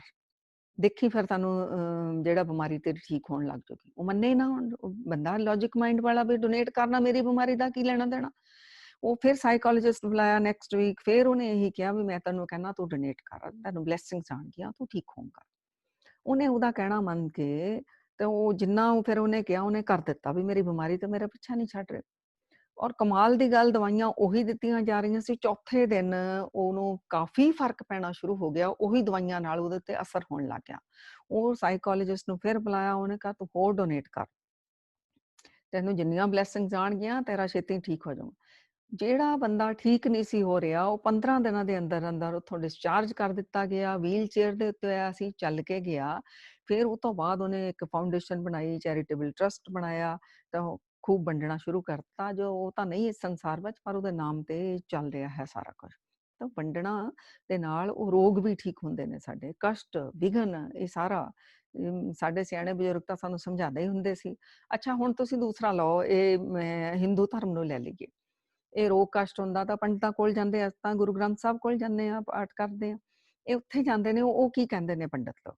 ਉਹ ਕਹਿੰਦੇ ਨੇ ਅਸੀਂ ਤੁਹਾਡੀ ਜੀ ਪੂਜਾ ਕਰਾਂਗੇ ਤੇ ਇੰਨਾ-ਇੰਨਾ ਤੁਹਾਡਾ ਦਾਨ ਦਕਸ਼ਨਾ ਦੇ ਲਈ ਜਿਹੜਾ ਉਹ ਲੱਗੂਗਾ। ਤੋ ਸਿੱਖਾਂ ਨੂੰ ਤਾਂ ਪਹਿਲਾਂ ਹੀ ਸੇਵਾ ਤੇ ਸਿਮਰਨ 2 ਚੀਜ਼ਾਂ ਦਿੱਤੀਆਂ ਨੇ। ਸੇਵਾ ਵਿੱਚ ਵੰਡਣਾ ਆ ਜਾਂਦਾ, ਸਿਮਰਨ ਵਿੱਚ ਉਹ ਜਿਹੜਾ ਉਹਨਾਂ ਨੇ ਸਾਡੇ ਲਈ ਪੂਜਾ ਕਰਨੀ, ਸਿੱਖ ਰੋਜ਼-ਰੋਜ਼ ਨਿਤਨੇਮ ਵਿੱਚ ਕਰੀ ਜਾ ਰਿਹਾ। ਤੋ ਸੰਗਤ ਜੀ ਤਕੜੇ ਹੋ ਕੇ ਇਹਨਾਂ ਚੀਜ਼ਾਂ ਦੇ ਉੱਤੇ ਅਸੀਂ ਪਹਿਰਾ ਦਈਏ। ਤੁਹਾਨੂੰ ਵੰਡਣ ਤੋਂ ਹੋਰ ਦੱਸੀਏ ਵੀ ਵੰਡਣ ਨਾਲ ਬਰਕਤਾਂ ਕਿਵੇਂ ਆਉਂਦੀਆਂ ਤੇ ਇਹ ਕਿਵੇਂ ਗਰੀਬੀ ਕੱਟੀ ਜਾਂਦੀ, ਕਸ਼ਟ ਕੱਟੇ ਜਾਂਦੇ ਨੇ। 7ਵੇਂ ਪਾਤਸ਼ਾਹੀ ਧੰਨ ਧੰਨ ਸ੍ਰੀ ਗੁਰੂ ਹਰਿਰਾਏ ਸਾਹਿਬ ਜੀ, ਸਤਿਗੁਰਾਂ ਦੇ ਪਾਸ ਸੰਗਤਾਂ ਬੈਠੀਆਂ, ਗੁਰੂ ਪਾਸ ਆਉਂਦੀਆਂ ਨੇ, ਆਪਣੇ ਲੋਕ ਵੀ ਸਵਾਰਨ ਲਈ, ਪਰਲੋਕ ਵੀ ਸਵਾਰਨ ਲਈ, ਆਪਣੇ ਦੁੱਖ ਕਸ਼ਟ ਵੀ ਲੈ ਕੇ ਆਉਂਦੀਆਂ ਨੇ। ਇੱਕ ਬੜਾ ਅਮੀਰ ਵਿਅਕਤੀ ਬੈਠਾ ਤੇ ਉਹਨੇ ਕਿਹਾ ਕਿ ਮਹਾਰਾਜ ਜੀ ਵੀ ਮੇਰੇ ਕਾਰੋਬਾਰ ਰੁਕਾਵਟ ਪਈ ਜਾਂਦੀ, ਵੱਧਦੇ ਹੀ ਨਹੀਂ ਹੁੰਦੇ ਮਹਾਰਾਜ ਜੀ। ਤੇ ਜਿਹੜਾ ਵੀ ਮੈਂ ਕੋਈ ਨਵਾਂ ਕੰਮ ਵੀ ਖੋਲਦਾ ਹੈ ਉਹ ਚੱਲਦੇ ਨਹੀਂ, ਕਿ ਪਹਿਲਾਂ ਤਾਂ ਮੇਰਾ ਸਾਰਾ ਕੁਝ ਠੀਕ ਸੀਗਾ। ਤੇ ਮਹਾਰਾਜ ਨੇ ਕਿਹਾ ਵੀ ਤੂੰ ਭਾਈ ਦਸਵੰਧ ਨਹੀਂ ਕੱਢਦਾ। ਜਦ ਸਤਿਗੁਰਾਂ ਨੇ ਇਹ ਫਿਕਸ ਕੀਤਾ ਆ, ਤੁਸੀਂ ਆਪਣਾ ਦਸਵੰਧ ਨਹੀਂ ਕੱਢਦਾ। ਉਹਨੇ ਕਿਹਾ ਮਹਾਰਾਜ ਜੀ ਇਹ ਤਾਂ ਗੱਲ ਠੀਕ ਹੈ, ਮੈਂ ਵੰਡਦਾ ਨਹੀਂ। ਮਹਾਰਾਜ ਨੇ ਕਿਹਾ ਦਸਵੰਧ ਕੱਢਣਾ ਸ਼ੁਰੂ ਕਰ, ਬਰਕਤਾਂ ਪੈਣਗੀਆਂ। ਉਹਨੇ ਸਤ ਵਚਨ ਕਰ ਦਿੱਤਾ। ਕੋਲ ਇੱਕ ਹੋਰ ਬੈਠਾ ਸੀਗਾ, ਉਹ ਰੋਣ ਲੱਗ ਗਿਆ। ਉਹਨੇ ਕਿਹਾ ਮਹਾਰਾਜ ਜੀ ਵੀ ਇਹ ਕੋ ਤਾਂ ਇੰਨਾ ਆ 10ਵਾਂ ਹਿੱਸਾ ਕੀ, ਇਹ ਤਾਂ ਭਾਵੇਂ ਜਿੰਨਾ ਮਰਜ਼ੀ ਕੱਢੀ ਜਾਵੇ। ਤਾਂ ਮਹਾਰਾਜ ਜੀ ਲੇਕਿਨ ਮੇਰੇ ਘਰ ਤਾਂ ਰੋਟੀ ਵੀ ਨਹੀਂ ਪੱਕਦੀ ਰੋਜ਼ ਦੀ। ਮੈਂ ਤਾਂ ਉਹਦੇ ਕਰਿਆਨੇ ਵਾਲੇ ਦਾ ਜਿਹੜਾ ਉਧਾਰ ਚੱਕਿਆ ਆਂਦਾ, ਫਿਰ ਕਮਾ ਕੇ ਲਿਆਉਣਾ ਤਾਂ ਲਾਹਨਾ ਆ, ਤੇ ਮੇਰੇ ਲਈ ਵੀ ਵੰਡ ਕੇ ਛਕਣਾ ਜ਼ਰੂਰੀ ਆ। ਮਹਾਰਾਜ ਨੇ ਕਿਹਾ ਜਿਹੜੇ ਗੁਰੂ ਨੇ ਬਣਾਏ ਨਾ ਕਾਨੂੰਨ ਸਾਰਿਆਂ ਲਈ ਬਣਾਏ ਆ। ਕਿਹਾ ਮਹਾਰਾਜ ਜੀ ਮੈਂ ਕਿਵੇਂ ਵੰਡਾਂ? ਤੇ ਗੁਰੂ ਮਹਾਰਾਜ ਨੇ ਕਿਹਾ ਉਹਨੂੰ, ਭਾਈ 7ਵੇਂ ਪਾਤਸ਼ਾਹੀ ਧੰਨ ਧੰਨ ਸ੍ਰੀ ਗੁਰੂ ਹਰਿਰਾਏ ਸਾਹਿਬ ਜੀ ਨੇ, ਭਾਈ ਤੂੰ ਇੱਕ ਵਾਰ ਕਿੰਨੇ ਪ੍ਰਸ਼ਾਦੇ ਛਕਦਾ? ਉਹਨੇ ਕਿਹਾ ਮਹਾਰਾਜ ਜੀ 4। ਮਹਾਰਾਜ ਨੇ ਕਿਹਾ ਦਿਨ ਵਿੱਚ ਕਿੰਨੀ ਵਾਰ? ਕਿਹਾ ਮਹਾਰਾਜ ਜੀ 3 ਵਾਰ ਛਕਦਾ। ਤਾਂ ਮਹਾਰਾਜ ਨੇ ਕਿਹਾ ਜਿਹੜੇ 4 ਪ੍ਰਸ਼ਾਦੇ ਛਕਦਾ ਨਾ, ਉਹਦੀ ਜਗ੍ਹਾ 3 ਪ੍ਰਸ਼ਾਦੇ ਛਕਣੇ ਸ਼ੁਰੂ ਕਰ ਦੇ। ਦਿਨ ਵਿੱਚ ਤੇਰੇ ਕਿੰਨੇ ਪ੍ਰਸ਼ਾਦਿਆਂ ਦਾ ਆਟਾ ਬਚ ਗਿਆ? ਕਿ ਮਹਾਰਾਜ ਜੀ 3 ਪ੍ਰਸ਼ਾਦਿਆਂ ਦਾ ਆਟਾ ਬਚ ਗਿਆ। ਗੁਰੂ ਮਹਾਰਾਜ ਨੇ ਕਿਹਾ 1 ਮਹੀਨੇ ਵਿੱਚ ਕਿੰਨੇ ਪ੍ਰਸ਼ਾਦਿਆਂ ਦਾ ਆਟਾ ਬਚਿਆ? ਕਿ ਮਹਾਰਾਜ ਜੀ 90 ਪ੍ਰਸ਼ਾਦਿਆਂ ਦਾ ਆਟਾ ਬਚ ਗਿਆ। ਸੋ ਮਹਾਰਾਜ ਨੇ ਕਿਹਾ 90 ਪ੍ਰਸ਼ਾਦਿਆਂ ਦਾ ਜਿਹੜਾ ਤੇਰਾ ਆਟਾ ਬਚਿਆ ਨਾ, ਉਹ ਉਹਦੇ ਘਰ ਦੇ ਆ ਜਿਹਦੇ ਘਰ ਵਿੱਚ ਰੋਟੀ ਪੱਕਦੀ ਨਹੀਂ। ਤੇਰੇ ਤਾਂ ਮਿਹਨਤ ਮਜ਼ਦੂਰ ਕਰਕੇ ਪੱਕਦੀ ਆ, ਤੂੰ ਮਹੀਨੇ ਬਾਅਦ ਆਪਣਾ ਲਾ ਦਿੰਦਾ ਆ। ਇਹ ਉਹਦੇ ਘਰ ਵਿੱਚ ਦੇ ਆ ਜਿਹਦੇ ਪੱਕਦੀ ਨਹੀਂ। ਕਹਿਣ ਦਾ ਮਤਲਬ ਮਹਾਰਾਜ ਨੇ ਸਾਨੂੰ ਸਿਖਾਇਆ ਵੀ ਵੰਡ ਕੇ ਛਕੋ। ਸਾਡੇ ਕੋਲ ਜਿੰਨਾ ਹੈਗਾ ਬਹੁਤ, ਸਾਡੇ ਕੋਲ ਨੀਵੇਂ ਨੀਵੇਂ ਦਾ ਮਤਲਬ ਇੱਥੇ ਮਤਲਬ ਜਿਨ੍ਹਾਂ ਕੋਲ ਸਾਡੇ ਕੋਲ ਲੋ ਇਨਕਮ ਆ, ਜਿਨ੍ਹਾਂ ਦੇ ਗੁਜ਼ਾਰੇ ਵੀ ਨਹੀਂ ਹੁੰਦੇ, ਤੁਸੀਂ ਉਹਨਾਂ ਨੂੰ ਵੰਡ ਦਿਓ ਤੇ ਭੁੱਖੇ ਨੂੰ ਰੋਟੀ ਦੇ ਦਿਓ। ਜਿਹੜਾ ਪੜ੍ਹ ਨਹੀਂ ਸਕਦਾ ਉਹਦੀ ਪੜ੍ਹਾਈ ਵਿੱਚ ਉਹਦਾ ਸਹਿਯੋਗ ਦੇ ਦਿਓ। ਜਿਹਦੇ ਕੋਲ ਕੱਪੜਾ ਨਹੀਂ ਉਹਨੂੰ ਕੱਪੜਾ ਦੇ ਦਿਓ। ਤਾਂ ਗਿਣਦੇ ਅੰਨ ਦਾਨ, ਧਨ ਦਾਨ, ਕੱਪੜਾ ਦਾਨ। ਆਪਾਂ ਏਦਾਂ ਨਾ ਬੋਲੀਏ, ਕਿਉਂਕਿ ਸਿੱਖ ਧਰਮ ਇਹਨੂੰ ਦਾਨ 'ਚ ਨਹੀਂ ਲੈਂਦਾ। ਸਿੱਖ ਧਰਮ ਜਿਹੜਾ ਇਹਨੂੰ ਸੇਵਾ ਭਾਵ 'ਚ ਲੈ ਦਿੰਦਾ, ਸੁੰਦਰ ਭਾਵ। ਕਿਉਂਕਿ ਦਾਨ ਕਰਨ ਦਾ ਕਈ ਵਾਰ ਅੰਦਰ ਹੰਕਾਰ ਆ ਜਾਂਦਾ ਆ, ਤੇ ਸੇਵਾ ਭਾਵ ਜਿਹੜੀ ਆ ਸਾਨੂੰ ਨਿਮਰਤਾ ਵੱਲ ਨੂੰ ਲੈ ਜਾਂਦੀ। ਸਾਡਾ ਸੇਵਾ ਤੇ ਵੰਡ ਕੇ ਛਕਣ ਦਾ ਪਿਆਰਾ ਜਿਹਾ ਸਿਧਾਂਤ ਆ। ਸੋ ਜਿੰਨਾ ਵੱਧ ਤੋਂ ਵੱਧ ਵੰਡ ਸਕਦੇ ਅਸੀਂ ਵੰਡੀਏ। ਤੇ ਸਿਆਣੇ ਕਹਿੰਦੇ ਨੇ ਕਿ ਜਿੰਨਾ ਤੁਸੀਂ ਆਪਣੇ ਹੱਥੀਂ ਵੰਡ ਲਿਆ ਨਾ, ਸਮਝ ਲਓ ਓਨਾ ਹੀ ਵੰਡ ਲਿਆ। ਔਰ ਜਿਹੜਾ ਤੁਸੀਂ ਜੋੜ-ਜੋੜ ਕੇ ਚਲ ਗਏ, ਤੁਹਾਡੇ ਨਿਆਣਿਆਂ ਨੇ ਉਹਦੇ ਪਿੱਛੇ ਕਲੇਸ਼ ਹੀ ਪਾਣੇ ਨੇ ਵੰਡੀਆਂ ਪਾਉਣ ਦੇ। ਆਪਣੇ ਹੱਥੀਂ ਵੰਡ ਲਓ। ਤੁਹਾਡੇ ਨਾਮ ਤੇ ਵੀ ਨਹੀਂ ਉਹਨਾਂ ਨੇ ਕਦੀ ਕੁਛ ਵੰਡਣਾ। ਤੁਹਾਡੇ ਨਾਮ ਤੇ ਲੜਾਈਆਂ ਹੀ ਕਰਨੀਆਂ ਨੇ, ਵੀ ਬਾਪੂ ਆਹ ਨਹੀਂ ਠੀਕ ਕਰਕੇ ਗਿਆ, ਆਹ ਨਹੀਂ ਠੀਕ ਕਰਕੇ ਗਿਆ। ਆਪਣੀ ਹੱਥੀਂ ਜਿੰਨਾ ਵੰਡ ਲਓ, ਉਹੀ ਤੁਹਾਨੂੰ ਉਹਦਾ ਫਲ ਮਿਲਣ ਵਾਲਾ ਆ। ਤੇ ਉਹ ਜਨਮਾਂ ਜਨਮਾਂ ਦੇ ਸੰਗਤ ਜੀ ਸਾਡੇ ਉੱਤੇ ਕਰਜ਼ੇ ਚੜੇ ਨੇ। ਵੰਡਣ ਦੇ ਫਾਇਦੇ ਦੇਖੋ ਕਿੰਨੇ ਨੇ। ਪਹਿਲੀ ਗੱਲ ਤਾਂ ਸਭ ਤੋਂ ਖੁਸ਼ੀ ਮਿਲਦੀ ਆ। ਤੁਸੀਂ ਨੋਟ ਕਰੋ ਸੰਗਤ ਜੀ, ਇਕੱਠਾ ਕਰਨ 'ਚ ਉਨੀ ਖੁਸ਼ੀ ਨਹੀਂ ਹੁੰਦੀ ਜਿੰਨਾ ਵੰਡਾਂ ਕਰਨ 'ਚ ਹੁੰਦੀ ਆ। ਬੜੇ ਭੁਲੇਖੇ 'ਚ ਆ। ਕਹਿੰਦੇ ਸਾਰਾ ਜੀਵਨ ਇਕੱਠਾ ਕਰਦੇ ਰਹੇ, ਸਾਰਾ ਜੀਵਨ ਇਕੱਠਾ ਕਰਦੇ ਰਹੇ ਵੀ ਜ਼ਿੰਦਗੀ ਦੇ ਅਖੀਰ ਵਿੱਚ ਜਾ ਕੇ ਖੁਸ਼ ਹੋਵਾਂਗੇ। ਲੇਕਿਨ ਜ਼ਿੰਦਗੀ ਦੇ ਅਖੀਰ ਵਿੱਚ ਇਕੱਠਾ ਕਰਦਿਆਂ ਜਾ ਕੇ ਪਤਾ ਚੱਲਿਆ, ਅਸੀਂ ਤਾਂ ਇਕੱਠਾ ਹੀ ਕਰਦੇ ਰਹਿ ਗਏ, ਖੁਸ਼ੀਆਂ ਆਈਆਂ ਹੀ ਨਹੀਂ। ਖੁਸ਼ ਤਾਂ ਉਹ ਲੋਕ ਸੀ ਜਿਹੜੇ ਵੰਡਦੇ ਸੀ। ਜਦੋਂ ਵੰਡਦੇ ਅਸੀਂ ਉਦੋਂ ਹੀ ਖੁਸ਼ ਹੁੰਦੇ ਹਾਂ। ਸਾਡੇ ਦੁਆਰਾ ਕਿਸੇ ਦੀ ਲੋੜ ਪੂਰੀ ਹੋ ਜਾਵੇ, ਕਿੰਨੀ ਅੰਦਰ ਇੱਕ ਆਂਤਰਿਕ ਸਕੂਨ, ਆਂਤਰਿਕ ਖੁਸ਼ੀ ਮਿਲਦੀ ਆ। ਜਦੋਂ ਹਾਲੇ ਵੰਡਣ ਦਾ ਭਾਵ ਹੀ ਪੈਦਾ ਹੁੰਦਾ, ਖੁਸ਼ੀ ਤਾਂ ਸਾਨੂੰ ਉਦੋਂ ਮਿਲਣੀ ਸ਼ੁਰੂ ਹੋ ਜਾਂਦੀ ਹੈ। ਸੋ ਕਹਿੰਦੇ ਨੇ ਸਿਆਣੇ ਕਹਿੰਦੇ ਨੇ ਖਾਧਾ ਪੀਤਾ ਅੰਗ ਲੱਗੇਗਾ। ਜਿਹੜਾ ਤੁਸੀਂ ਖਾ ਪੀ ਲਿਆ ਤੁਹਾਡੇ ਸਰੀਰ ਨੂੰ ਉਹਦਾ ਅਸਰ ਹੋ ਜਾਣਾ। ਵੰਡਿਆ ਸੰਗ ਚੱਲੇਗਾ। ਜਿਹੜਾ ਤੁਸੀਂ ਵੰਡ ਦਿੱਤਾ ਦੁਨੀਆ ਦੇ ਕਿਸੇ ਵੀ ਕੋਨੇ ਵਿੱਚ ਚਲ ਜਾਓ, ਉਹ ਪੁੰਨ ਬਣ ਕੇ ਦੁਆਵਾਂ ਬਣ ਕੇ ਤੁਹਾਡੇ ਨਾਲ ਹੀ ਚੱਲਣਗੀਆਂ, ਤੁਹਾਡੀ ਸਹਾਇਤਾ ਹੋਵੇਗੀ। ਬਾਕੀ ਬਚਾ ਜੰਗ ਲੱਗੇਗਾ। ਬਾਕੀ ਜਿਹੜਾ ਬਚ ਗਿਆ ਨਾ ਉਹ ਜੰਗ ਹੀ ਲੱਗਣਾ, ਪਤਾ ਨਹੀਂ ਤੁਹਾਡੇ ਨਿਆਣਿਆਂ ਨੇ ਕੀ ਕਰਨਾ ਉਹਦੇ ਨਾਲ। ਸੋ ਆਪਣੇ ਹੱਥੀਂ ਵੰਡ ਦਿਓ। ਵੰਡਣ ਨਾਲ ਸੁੱਖ ਮਿਲਦਾ, ਸ਼ਾਂਤੀ ਮਿਲਦੀ, ਸਮਰਿੱਧੀ ਮਿਲਦੀ, ਬਰਕਤਾਂ ਆਉਂਦੀਆਂ ਨੇ। ਵੰਡਣ ਦੇ ਨਾਲ ਵਿਗੜੇ ਕੰਮ ਬਣਨ ਲੱਗ ਜਾਂਦੇ ਨੇ। ਸਾਰੀਆਂ ਰੁਕਾਵਟਾਂ, ਵਿਘਨ ਜਿਹੜੇ ਨੇ ਦੂਰ ਹੋਣ ਲੱਗ ਜਾਂਦੇ ਨੇ। ਵੰਡਣ ਦੇ ਨਾਲ ਚਿਹਰੇ ਦੇ ਉੱਤੇ ਤੇਜ ਵੱਧਦਾ ਔਰ ਵੰਡਣ ਦੇ ਨਾਲ ਤੁਹਾਡਾ ਪ੍ਰਤਾਪ ਵੱਧਦਾ। ਇਹ ਬਾਣੀ ਵਿੱਚੋਂ ਲਈਆਂ ਜਿਹੜੀਆਂ ਬਾਣੀ ਦੀਆਂ ਪੰਕਤੀਆਂ, ਉੱਥੇ ਜੋ ਜੋ ਕਿਹਾ ਗਿਆ। ਤੁਹਾਡੀ ਜੈ ਜੈਕਾਰ ਹੁੰਦੀ, ਗੁਰੂ ਗੋਬਿੰਦ ਸਿੰਘ ਜੀ ਮਹਾਰਾਜ ਨੇ ਵਚਨ ਕੀਤੇ ਨੇ। ਵੰਡਣ ਦੇ ਨਾਲ ਤੁਹਾਡੀਆਂ ਬਿਮਾਰੀਆਂ ਦੂਰ ਹੁੰਦੀਆਂ ਨੇ, ਸਰੀਰਕ ਵੀ ਤੇ ਮਾਨਸਿਕ ਵੀ। ਤਾਂ ਹੁਣ ਇਹਦੀ ਸਾਇੰਸ ਦੀ ਅਗਰ ਗੱਲ ਕਰੀਏ ਨਾ, ਜਿਹੜੇ ਸਾਇੰਸ ਦੀਆਂ ਰਿਸਰਚਸ ਇਹ ਕਹਿੰਦੀਆਂ ਨੇ ਕਿ ਜਦੋਂ ਅਸੀਂ ਵੰਡਦੇ ਹਾਂ, ਸਾਡੀ ਇੱਕ ਹਾਰਮੋਨੀ ਬਣਦੀ ਦੂਸਰੇ ਦੇ ਨਾਲ, ਸਾਡਾ ਇੱਕ ਭਾਵ ਜੁੜਦਾ, ਸਾਡਾ ਇੱਕ ਕਨੈਕਸ਼ਨ ਜੁੜਦਾ ਆ।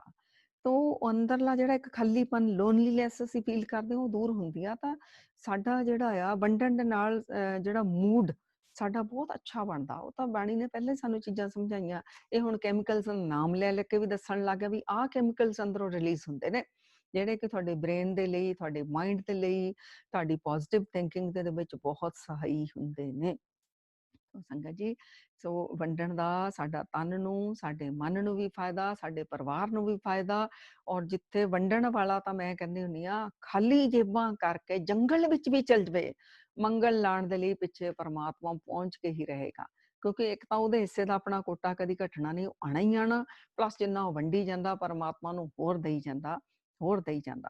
ਸੰਗਤ ਜੀ, ਹੋ ਸਕਦਾ ਸਾਡੇ ਕੋਲ ਕੁਛ ਵੀ ਨਾ ਹੋਵੇ, ਨਾ ਪੈਸਾ, ਨਾ ਪਹੁੰਚ, ਨਾ ਸਰਕਾਰੀ ਦੁਆਰੇ ਕੋਈ ਜਾਣ ਪਛਾਣ, ਸਾਡੇ ਕੋਲ ਕੁਛ ਵੀ ਨਾ ਹੋਵੇ, ਲੇਕਿਨ ਅੰਦਰ ਇੱਕ ਵੰਡਣ ਦਾ ਜਜ਼ਬਾ ਹੋਵੇ, ਵੰਡਣ ਦਾ ਭਾਵ ਹੋਵੇ।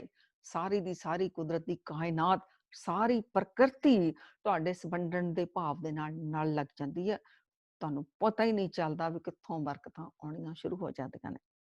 ਪ੍ਰੈਕਟੀਕਲ ਦੇਖੋ, ਇਹ ਜਿਹੜਾ ਭਗਤ ਪੂਰਨ ਸਿੰਘ ਜੀ, ਕੁਛ ਨਹੀਂ ਸੀ ਆਪਣੇ ਕੋਲ। ਉਹਨਾਂ ਦੀ ਆਪਣੀ ਮਾਂ ਨੇ ਲੋਕਾਂ ਦੇ ਘਰ ਬਰਤਨ ਮਾਂਜ ਕੇ ਉਹਨਾਂ ਨੂੰ ਪੜ੍ਹਾਇਆ। ਜਦੋਂ ਉਹਨਾਂ ਦੀ ਮਾਤਾ ਮਹਿਤਾਬ ਕੌਰ ਜੀ ਦੀ ਡੈਥ ਹੋਈ ਆ, ਉਹਨਾਂ ਕੋਲ ਆਪਣਾ ਘਰ ਵੀ ਨਹੀਂ ਸੀ, ਬੇਘਰੇ ਸੀ, ਮਾਂ ਪੁੱਤ ਦੋਨੇ। ਲੇਕਿਨ ਅੰਦਰ ਇੱਕ ਵੰਡਣ ਦਾ ਜਜ਼ਬਾ ਸੀ, ਵੰਡਣ ਦਾ ਭਾਵ ਸੀ ਭਗਤ ਪੂਰਨ ਸਿੰਘ ਜੀ ਦਾ। ਬੇਸ਼ੱਕ ਅੱਜ ਉਹ ਸੰਸਾਰ ਵਿੱਚ ਨਹੀਂ ਰਹੇ, ਪਰ ਉਹਨਾਂ ਨੇ ਇੰਨਾ ਕੁ ਵੰਡਣ ਦਾ ਭਾਵ ਰੱਖਿਆ, ਇੰਨੀ ਕੁ ਸੇਵਾ ਦਾ ਭਾਵ ਰੱਖਿਆ। ਉਹਨਾਂ ਦੇ ਨਾਮ ਦੇ ਉੱਤੇ ਅੱਜ ਕਿੰਨੇ ਬੇਘਰਿਆਂ ਨੂੰ ਘਰ ਮਿਲੇ ਹੋਏ ਨੇ। ਔਰ ਤੇਜ ਕਿੰਨਾ ਵੱਧਦਾ ਜਦੋਂ ਗੁਰੂ ਗੋਬਿੰਦ ਸਿੰਘ ਮਹਾਰਾਜ ਜਿਹੜੇ ਬਚਨ ਕਹੇ ਨੇ, ਪੁੰਨਾਂ ਦਾ ਪ੍ਰਤਾਪ ਕਿੰਨਾ, ਜੈ ਜੈਕਾਰ ਕਿੰਨੀ। ਉਹਨਾਂ ਨੂੰ ਜਿਉਂਦੇ ਜੀ ਵੀ ਅਵਾਰਡ ਮਿਲਿਆ ਸੀਗਾ। ਔਰ ਬੇਸ਼ੱਕ ਉਹਨਾਂ ਨੇ ਜਦੋਂ 1984 ਦੀ ਘਟਨਾ ਵਾਪਰੀ, ਉਹਨਾਂ ਨੇ ਉਹ ਮੋੜ ਦਿੱਤਾ ਤੇ ਉਦੋਂ ਵੀ ਉਹਨਾਂ ਨੂੰ ਅਵਾਰਡ ਮਿਲਿਆ ਤੇ ਅੱਜ ਤੱਕ ਵੀ ਉਹਨਾਂ ਦੀ ਜੈ ਜੈਕਾਰ ਹੋ ਰਹੀ। ਉਹਨਾਂ ਦੇ ਨਾਮ ਦੇ ਉੱਤੇ ਕਿੰਨੇ ਲੋਕਾਂ ਨੂੰ ਵੰਡਿਆ ਜਾ ਰਿਹਾ, ਬੇਘਰਿਆਂ ਨੂੰ ਘਰ, ਰੋਗੀਆਂ ਨੂੰ, ਨਿਆਸਰਿਆਂ ਨੂੰ ਆਸਰੇ ਮਿਲਦੇ ਨੇ। ਸਿਰਫ ਅੰਦਰ ਜਜ਼ਬਾ, ਅੰਦਰੋਂ ਜਜ਼ਬਾ ਹੋਵੇ ਵੀ ਔਰ ਕਰਨ ਦੀ ਚਾਹਤ ਵੀ ਹੋਵੇ, ਤਾਂ ਪ੍ਰਕਿਰਤੀ, ਕੁਦਰਤ ਜਿਹੜੀ ਆ ਸਾਥ ਸਾਡਾ ਦਿੰਦੀ ਹੈ। ਇੱਕ ਹੋਰ ਅਸੀਂ ਲੈ ਲਈਏ ਕਿ ਵੰਡਣ ਨਾਲ ਕਿਵੇਂ ਬਰਕਤਾਂ ਆਉਂਦੀਆਂ ਨੇ। ਤਿਲ ਫੁੱਲ ਵੰਡਣ ਦੇ ਨਾਲ ਕਿੰਨੀਆਂ ਬਰਕਤਾਂ ਆਉਂਦੀਆਂ ਨੇ। ਇੱਕ ਭਿਖਾਰੀ ਆਪਣੇ ਘਰੋਂ ਚੱਲਿਆ ਭਿੱਖਿਆ ਮੰਗਣ ਦੇ ਲਈ। ਭਿਖਾਰੀ ਜਦੋਂ ਭਿੱਖਿਆ ਮੰਗਣ ਲਈ ਚੱਲਦੇ ਨੇ ਨਾ, ਇੱਕ ਮੁੱਠੀ ਅਨਾਜ ਦੀ ਆਪਣੀ ਝੋਲੀ 'ਚ ਪਾ ਲੈਂਦੇ ਨੇ। ਖਾਲੀ ਝੋਲੀ ਲੈ ਕੇ ਕਦੀ ਨਹੀਂ ਤੁਰਦੇ। ਤੇ ਦੂਸਰਾ ਉਹਨਾਂ ਦਾ ਕਾਰਨ ਹੁੰਦਾ ਵੀ ਇੱਕ ਮੁੱਠੀ ਦੇਖ ਕੇ ਕਿਸੇ ਦੂਸਰੇ ਨੂੰ ਲੱਗੇ ਵੀ ਕਿਸੇ ਹੋਰ ਨੇ ਖੈਰ ਪਾਈ, ਮੈਂ ਵੀ ਪਾ ਲਵਾਂ। ਭਿਖਾਰੀ ਚੱਲਿਆ ਤੇ ਅੱਜ ਭਿਖਾਰੀ ਜਾ ਰਿਹਾ ਤਾਂ ਸਾਹਮਣੇ ਇੱਕ ਰਾਜਾ ਵੀ ਆ ਰਿਹਾ ਰੱਥ ਦੇ ਉੱਤੇ। ਭਿਖਾਰੀ ਬੜਾ ਖੁਸ਼, ਉਹਦੀ ਤਾਂ ਕਦਮ ਤੇਜ਼ ਹੋ ਗਿਆ ਵੀ ਅੱਜ ਰਾਜਾ, ਵੀ ਰਾਜੇ ਨੂੰ ਜ਼ਰੂਰੀ ਗੱਲ ਆ, ਰਾਜਾ ਭਿਖਾਰੀ ਕੋਲ ਓਦਾਂ ਨਹੀਂ ਲੰਘੂਗਾ, ਰੱਥ ਰੋਕੂਗਾ, ਮੈਨੂੰ ਤਾਂ ਅੱਜ ਝੋਲੀਆਂ ਭਰ ਦਊਗਾ, ਮੈਂ ਤਾਂ ਮਾਲਾ ਮਾਲ ਹੋ ਜਾਊਂਗਾ। ਭਿਖਾਰੀ ਬੜਾ ਖੁਸ਼ ਹੋ ਕੇ ਛਾਲਾਂ ਮਾਰਦਾ ਰਾਜੇ ਵੱਲ ਨੂੰ ਭੱਜਿਆ ਜਾ ਰਿਹਾ ਵੀ ਅੱਜ ਰਾਜੇ ਤੋਂ ਦਾਨ ਮਿਲਣਾ ਆ। ਉਧਰੋਂ ਕੀ ਦੇਖਦਾ, ਰਾਜੇ ਦਾ ਰੱਥ ਰੁਕਦਾ, ਰਾਜਾ ਰੱਥ ਤੋਂ ਨੀਚੇ ਉਤਰਿਆ। ਭਿਖਾਰੀ ਬੜਾ ਖੁਸ਼ ਆ ਕਿ ਹੁਣ ਮੈਨੂੰ ਭਿੱਖਿਆ ਦੇਗਾ। पर खेल उल्टी हो गई। राजे ने भिखारी अगे अपना पल्ला अड्ड लिया। राजा कहता भिखारी तू मैनू, भिखारी नहीं उन्होंने बोल रहा, राजा उन्होंने कहना मैनू दान दे कुछ। कारण की सी? क्योंकि राजे ने पंडित जोतशी अपने उन्होंने हिसाब किताब लाने वाले रखे हुए सी। उन्होंने कहा भी तेरे राज दे उत्ते मुसीबत आने वाली है, ते इस मुसीबत तो तां बच सकदा आ जे तू आप मंगे, राजा हुंदियां भी तू मंगे तां तू इस मुसीबत तो बच सकदा है। तो ਉਹ ਜਦੋਂ ਰਾਜ ਤੋਂ ਨਿਕਲੂਗਾ ਜਿਹੜਾ ਪਹਿਲਾਂ ਤੈਨੂੰ ਮਿਲੇ ਤੈਨੂੰ ਉਹਦੇ ਕੋਲ ਮੰਗਣਾ ਪੈਣਾ। ਸੋ ਰਾਜ ਤੋਂ ਨਿਕਲਿਆ ਪਹਿਲਾਂ ਉਹਨੂੰ ਭਿਖਾਰੀ ਮਿਲਿਆ, ਤਾਂ ਭਿਖਾਰੀ ਅੱਗੇ ਹੀ ਉਹ ਹੋ ਗਿਆ। ਉਹਨੇ ਹੁਣ ਰਾਜੇ ਨੇ ਝੋਲੀ ਅੱਡੀ ਉਹ ਆ, ਭਿਖਾਰੀ ਅੰਦਰੋਂ ਕੰਬਿਆ। ਮਤਲਬ ਕਿ ਜਿਹਨੂੰ ਦੇਣ ਦੀ ਆਦਤ ਨਾ ਹੋਵੇ, ਸਿਰਫ ਮੰਗਣ ਦੀ ਆਦਤ ਹੋਵੇ, ਤਾਂ ਉਹ ਕਿੱਥੇ ਦੇ ਸਕਦਾ ਹੈ? ਉਹ ਕਹਿੰਦਾ ਸੀ ਰਾਜੇ ਨੇ ਮੈਨੂੰ ਦੇਣਾ, ਅੱਜ ਰਾਜਾ ਮੰਗ ਰਿਹਾ, ਉਹ ਤਾਂ ਅੰਦਰੋਂ ਕੰਬਿਆ ਵੀ ਮੈਂ ਨਹੀਂ ਦੇਣਾ। ਤੇ ਰਾਜਾ ਉਹਦੇ ਅੱਗੇ ਰਿਕੁਐਸਟ ਕਰਦਾ ਵੀ ਪਲੀਜ਼ ਮੇਰੇ ਰਾਜ ਦੀ ਖਾਤਰ ਦੇ ਦੇ, ਤੂੰ ਵੀ ਇਸੇ ਰਾਜ ਰਹਿਣਾ, ਇਹਦੀ ਖਾਤਰ ਤੂੰ ਦੇ ਦੇ। ਭਿਖਾਰੀ ਨੇ ਜਿਹੜੀ ਅੰਦਰ ਮੁੱਠੀ ਪਾਈ ਹੋ ਸੀ ਨਾ ਚਾਵਲਾਂ ਦੀ, ਅਨਾਜ ਦੀ, ਉਹਨੂੰ ਘੁੱਟ ਕੇ ਜੱਫਾ ਅੰਦਰ ਮੁੱਠੀ ਬੰਨ ਲਈ ਵੀ ਮੈਂ ਨਹੀਂ ਦੇਣਾ। ਰਾਜਾ ਫਿਰ ਉਹਨੂੰ ਰਿਕੁਐਸਟ ਕਰਦਾ, ਇਹਨੂੰ ਰਾਜ ਦਾ ਵਾਸਤਾ ਤੂੰ ਪਲੀਜ਼ ਮੈਨੂੰ ਦੇ ਦੇ, ਚਾਹੇ ਇੱਕ ਦਾਣਾ ਹੀ ਦੇ ਦੇ। ਹੁਣ ਭਿਖਾਰੀ ਕੀ ਕਰਦਾ, ਇੱਕ ਦਾਣਾ ਕੰਬਦੇ ਹੱਥਾਂ ਨਾਲ ਰਾਜੇ ਦੀ ਝੋਲੀ ਚ ਪਾ ਦਿੰਦਾ। ਦੇਣਾ ਨਹੀਂ ਚਾਹੁੰਦਾ ਪਰ ਦੇ ਦਿੱਤਾ, ਵੀ ਹੁਣ ਰਾਜਾ ਹੀ ਕਹਿ ਰਿਹਾ ਆ, ਦੇ ਦਿੱਤਾ ਗਿਆ। ਭਿਖਾਰੀ ਬੜਾ ਦੁਖੀ ਆ, ਦੇ ਕੇ ਚਲਾ ਗਿਆ। ਰਾਜਾ ਬੜਾ ਖੁਸ਼ ਆ ਵੀ ਚਲੋ ਜੋ ਮੈਨੂੰ ਕਿਹਾ ਸੀ ਮੈਂ ਉਹ ਕਰ ਲਿਆ ਹੈ। ਤੋ ਇਹ ਕਥਾ ਕਹਿੰਦੀ ਆ, ਸਾਨੂੰ ਸਮਝਾਉਣ ਲਈ ਹੈ। ਕਥਾ ਕਹਿੰਦੀ ਆ ਕਿ ਭਿਖਾਰੀ ਜਦੋਂ ਹੋਰ ਘਰਾਂ 'ਚ ਭਿੱਖਿਆ ਮੰਗਣ ਗਿਆ, ਅੱਜ ਉਹਦੀ ਬਹੁਤ ਛੇਤੀ ਝੋਲੀਆਂ ਭਰ ਗਈਆਂ। ਦੋਨੋਂ ਉਹਦੇ ਕੰਧਿਆਂ ਤੇ ਜਿਹੜੀਆਂ ਝੋਲੀਆਂ ਸੀ ਉਹ ਭਰ ਗਈਆਂ, ਤੇ ਉਹ ਛੇਤੀ ਹੀ ਆਪਣੇ ਘਰ ਪਹੁੰਚ ਗਿਆ। ਝੁੱਗੀ 'ਚ ਪਹੁੰਚਿਆ, ਭਿਖਾਰਨ ਕਹਿੰਦੀ ਆ ਵੀ ਤੇਰੀਆਂ ਐਡੀਆਂ ਝੋਲੀਆਂ ਭਰੀਆਂ, ਉਹਦੀ ਜਿਹੜੀ ਪਤਨੀ ਆ, ਐਡੀਆਂ ਝੋਲੀਆਂ ਭਰੀਆਂ, ਅੱਜ ਤਾਂ ਬੜਾ ਤੂੰ ਲੱਦ ਕੇ ਆ ਗਿਆ, ਇੰਨੀ ਛੇਤੀ ਫ੍ਰੀ ਹੋ ਕੇ ਆ ਗਿਆ। ਲੇਕਿਨ ਭਿਖਾਰੀ ਦੁਖੀ ਆ। ਉਹ ਕਹਿੰਦੀ ਤੂੰ ਕਿਉਂ ਦੁਖੀ ਆ? ਉਹ ਕਹਿੰਦਾ ਕਿਉਂਕਿ ਅੱਜ ਮੈਨੂੰ ਇੱਕ ਦਾਣਾ ਰਾਜੇ ਨੂੰ ਦੇਣਾ ਪੈ ਗਿਆ। ਦੇਖੋ ਇੰਨੀਆਂ ਝੋਲੀਆਂ ਵੀ ਭਰੀਆਂ ਵੀ ਸਾਡਾ ਇਹ ਹਾਲ ਆ। ਉਹ ਬੜਾ ਨਿਰਾਸ਼ ਜਿਹਾ ਹੋ ਕੇ ਬਹਿ ਗਿਆ। ਉਹ ਭਿਖਾਰਨ ਉਹਦੇ ਕੋਲ ਥੈਲੀਆਂ ਲੈਂਦੀ ਆ, ਤਾਂ ਉਹ ਅਨਾਜ ਉਹਨੇ ਫਰੋਲਣਾ ਹੁੰਦਾ, ਅਲੱਗ-ਅਲੱਗ ਕਰਨਾ ਹੁੰਦਾ। ਜਿਉਂ ਅਨਾਜ ਫਰੋਲਣਾ ਸ਼ੁਰੂ ਕਰਦੀ ਆ, ਭਿਖਾਰੀ ਨੂੰ ਆਵਾਜ਼ ਮਾਰਦੀ, ਉਹ ਕਹਿੰਦੀ ਆ ਦੇਖ। ਉਹ ਕਹਿੰਦਾ ਕੀ ਆ? ਕਹਿੰਦੀ ਇੱਕ ਸੋਨੇ ਦਾ ਦਾਣਾ। ਉਹ ਭਿਖਾਰੀ ਦੇਖਦਾ, ਜਿਹੜਾ ਉਹਨੇ ਚਾਵਲ ਦਾ ਦਾਣਾ ਦਿੱਤਾ ਸੀ ਰਾਜੇ ਨੂੰ, ਉਹ ਸੋਨੇ ਦਾ ਬਣ ਗਿਆ ਸੀ। ਭਿਖਾਰੀ ਛਾਤੀ ਪਿੱਟਦਾ, ਮੱਥਾ ਪਿੱਟਦਾ। ਉਹ ਕਹਿੰਦਾ ਕਾਸ਼ ਪੂਰੀ ਮੁੱਠੀ ਹੀ ਮੈਂ ਦੇ ਦਿੰਦਾ ਤਾਂ ਇੰਨਾ ਸੋਨਾ ਮੇਰੇ ਕੋਲ ਆ ਜਾਂਦਾ। ਇਹ ਸਿੰਬੋਲਿਕ ਆ ਗੱਲਾਂ। ਸੋ ਦੇਣ ਵਾਲਾ ਇਵੇਂ, ਸੋਨੇ ਦਾ ਮਤਲਬ ਸੋਨਾ ਨਹੀਂ, ਇੰਨੀਆਂ ਬਰਕਤਾਂ ਉਹਦੇ ਕੋਲ ਆ ਜਾਂਦੀਆਂ, ਇੰਨੇ ਭੰਡਾਰੇ ਉਹਦੇ ਭਰਦੇ ਨੇ। ਸੰਗਤ ਜੀ ਹਮੇਸ਼ਾ ਹੀ ਵੰਡਣ ਦਾ ਭਾਵ ਰੱਖੀਏ। ਸਾਨੂੰ ਬਹੁਤ ਕੁਛ ਦਿੱਤਾ ਰੱਬ ਨੇ, ਸਾਨੂੰ ਸਾਰਿਆਂ ਨੂੰ ਇੰਨਾ ਸਮਰਿੱਧ, ਇੰਨਾ ਖੁਸ਼ਹਾਲ ਬਣਾਇਆ। ਅਸੀਂ ਵੰਡਦੇ ਰਹੀਏ, ਕਦੀ ਕਮੀ ਨਹੀਂ ਆਉਣ ਵਾਲੀ, ਵਾਧੇ ਹੀ ਹੁੰਦੇ ਰਹਿਣੇ ਨੇ। ਸਾਡੇ ਰੋਗ, ਸਾਡੇ ਕਸ਼ਟ, ਸਾਰੇ ਵਿਘਨ, ਈਵਨ ਸਾਡੇ ਕਰਜ਼ੇ ਲੈਂਦੇ ਨੇ ਵੰਡਣ ਦੇ ਨਾਲ। ਹੁਣ ਮਹਾਰਾਜ ਦੇ ਬਚਨ ਸੁਣੋ, ਮੇਰੇ ਹੀਰੇ ਰਤਨ ਨਾਮ ਹਰ ਵਸਿਆ, ਗੁਰ ਹਾਥ ਧਰਿਓ ਮੇਰੇ ਮਾਥਾ, ਜਨਮ ਜਨਮ ਕੇ ਕਿਲਬਿਖ ਦੁਖ ਉਤਰੇ, ਗੁਰ ਨਾਮ ਦਿਓ ਰਿਨ ਲਾਥਾ। ਜਨਮਾਂ ਜਨਮਾਂ ਦੇ ਸਾਡੇ ਉੱਤੇ ਕਰਜ਼ੇ ਚੜੇ ਹੋਏ ਨੇ, ਬਾਣੀ ਦੇ ਨਿਰਣੇ ਨੇ, ਪਰ ਗੁਰੂ ਨੇ ਨਾਮ ਦੇ ਕੇ ਜਦੋਂ ਮੈਨੂੰ ਪਰਉਪਕਾਰੀ ਬਣਾ ਦਿੱਤਾ, ਹੁਣ ਮੈਂ ਭਲਾ ਕਰਨ ਲੱਗ ਗਿਆ, ਵੰਡਣਾ ਮੇਰਾ ਸੁਭਾਅ ਹੋ ਗਿਆ, ਲਿਵਿੰਗ ਇਜ਼ ਗਿਵਿੰਗ ਹੋ ਗਿਆ। ਤਾਂ ਫਿਰ ਕੀ ਹੋਇਆ, ਮੇਰੇ ਜਨਮਾਂ ਜਨਮ ਦੇ ਕਰਜ਼ੇ ਗੁਰੂ ਨੇ ਲਾ ਕੇ ਰੱਖ ਦਿੱਤੇ। ਮੇਰਾ ਰਿਵਰਸ ਪ੍ਰੋਸੈਸ ਚਾਲੂ ਹੋ ਗਿਆ। ਜਦ ਤੱਕ ਲੈ ਰਹੇ ਹਾਂ, ਸਾਨੂੰ ਇਹ ਦੇਣਾ ਪੈਣਾ, ਨਾ ਕਿਸੇ ਰੂਪ ਵਿੱਚ ਬੋਝ ਚੜ ਰਿਹਾ ਹੈ। ਜਦੋਂ ਵੰਡ ਰਹੇ ਹਾਂ, ਪਤਾ ਨਹੀਂ ਸਾਡੇ ਕਿਹੜੇ ਕਰਜ਼ੇ ਲੈ ਰਹੇ ਨੇ। ਸੋ ਕੋਈ ਸ਼ੁਭ ਕਰਮ ਹੋ ਜਾਵੇ, ਕੋਈ ਸੇਵਾ ਵਿੱਚ ਸਾਨੂੰ ਵਰਤ ਲਿਆ ਜਾਵੇ, ਕੋਈ ਦਾਨ ਪੁੰਨ ਹੋ ਲਈ ਸਾਨੂੰ ਪਰਮਾਤਮਾ ਵਰਤ ਲਵੇ, ਤਾਂ ਪਰਮਾਤਮਾ ਦਾ ਅਸੀਂ ਸ਼ੁਕਰ ਕਰੀਏ। ਸ਼ੁਕਰ ਕਰੀਏ, ਜਿਹਨੂੰ ਦਿੱਤਾ ਜਾਵੇ ਉਹਦਾ ਵੀ ਮਨੋਂ ਸ਼ੁਕਰ ਕਰੀਏ ਵੀ ਇਹ ਜ਼ਰੀਆ ਬਣ ਕੇ ਆਇਆ ਮੇਰਾ ਕਲਿਆਣ ਕਰਨ ਦੇ ਲਈ, ਨਾ ਕਿ ਉੱਤੇ ਹੰਕਾਰੀ ਹੋਏ ਫਿਰੀਏ ਵੀ ਅਸੀਂ ਕਰ ਰਹੇ ਹਾਂ। ਉਹਨੂੰ ਜ਼ਰੀਆ ਬਣਾਇਆ ਗਿਆ ਸਾਡਾ ਕਲਿਆਣ ਕਰਨ ਦੇ ਲਈ। ਸੰਗਤ ਜੀ, ਤੋ ਹਮੇਸ਼ਾ ਹੀ ਜੋ ਸਤਿਗੁਰਾਂ ਨੇ ਸਾਡੇ ਲਈ ਸਿਧਾਂਤ ਬਣਾਏ ਨੇ, ਇਹਦੇ ਵਿੱਚ ਪਤਾ ਨਹੀਂ ਸਾਡਾ ਕਿੰਨਾ ਕਲਿਆਣ ਹੁੰਦਾ, ਕਿੰਨਾ ਕਲਿਆਣ ਹੁੰਦਾ। ਤੋ ਸਾਰੀਆਂ ਸੰਗਤਾਂ, ਇਹ ਅੱਜ ਗੁਰੂ ਮਹਾਰਾਜ ਦੇ ਬਚਨ, ਅਸੀਂ ਗੁਰੂ ਨਾਨਕ ਸੱਚੇ ਪਾਤਸ਼ਾਹ ਦੇ ਬਚਨ ਕਮਾਈਏ ਕਿ ਕਾਲ ਖਾਏ ਕੇ ਛੱਥੋਂ ਦੇ, ਨਾਨਕ ਰਾਹ ਪਛਾਣੇ ਸੀ। ਬਹੁਤ ਬਹੁਤ ਧੰਨਵਾਦ ਸੰਗਤ ਜੀ, ਦਿਲ ਦੀਆਂ ਗਹਿਰਾਈਆਂ ਤੋਂ।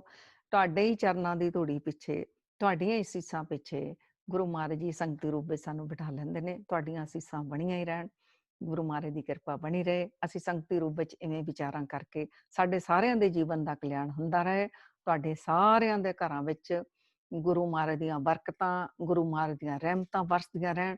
ਤੁਸੀਂ ਰੱਜ ਰੱਜ ਕੇ ਵੰਡੋ, ਤੁਹਾਡੇ ਭੰਡਾਰੇ ਭਰਦੇ ਹੀ ਰਹਿਣ, ਤੁਸੀਂ ਵੰਡਦੇ ਰਹੋ, ਤਾਂ ਕਿ ਸਾਰਾ ਰਿਵਰਸ ਪ੍ਰੋਸੈਸ ਜਿਹੜਾ ਉਹ ਚੱਲਦਾ ਹੀ ਰਹੇ। ਸੰਗਤ ਜੀ, ਹੁਣ ਕਿਸੇ ਦਾ ਅਗਰ ਕੋਈ ਸਵਾਲ ਹੈ, ਆਪ ਜੀ ਕਰ ਸਕਦੇ ਹੋ ਜੀ।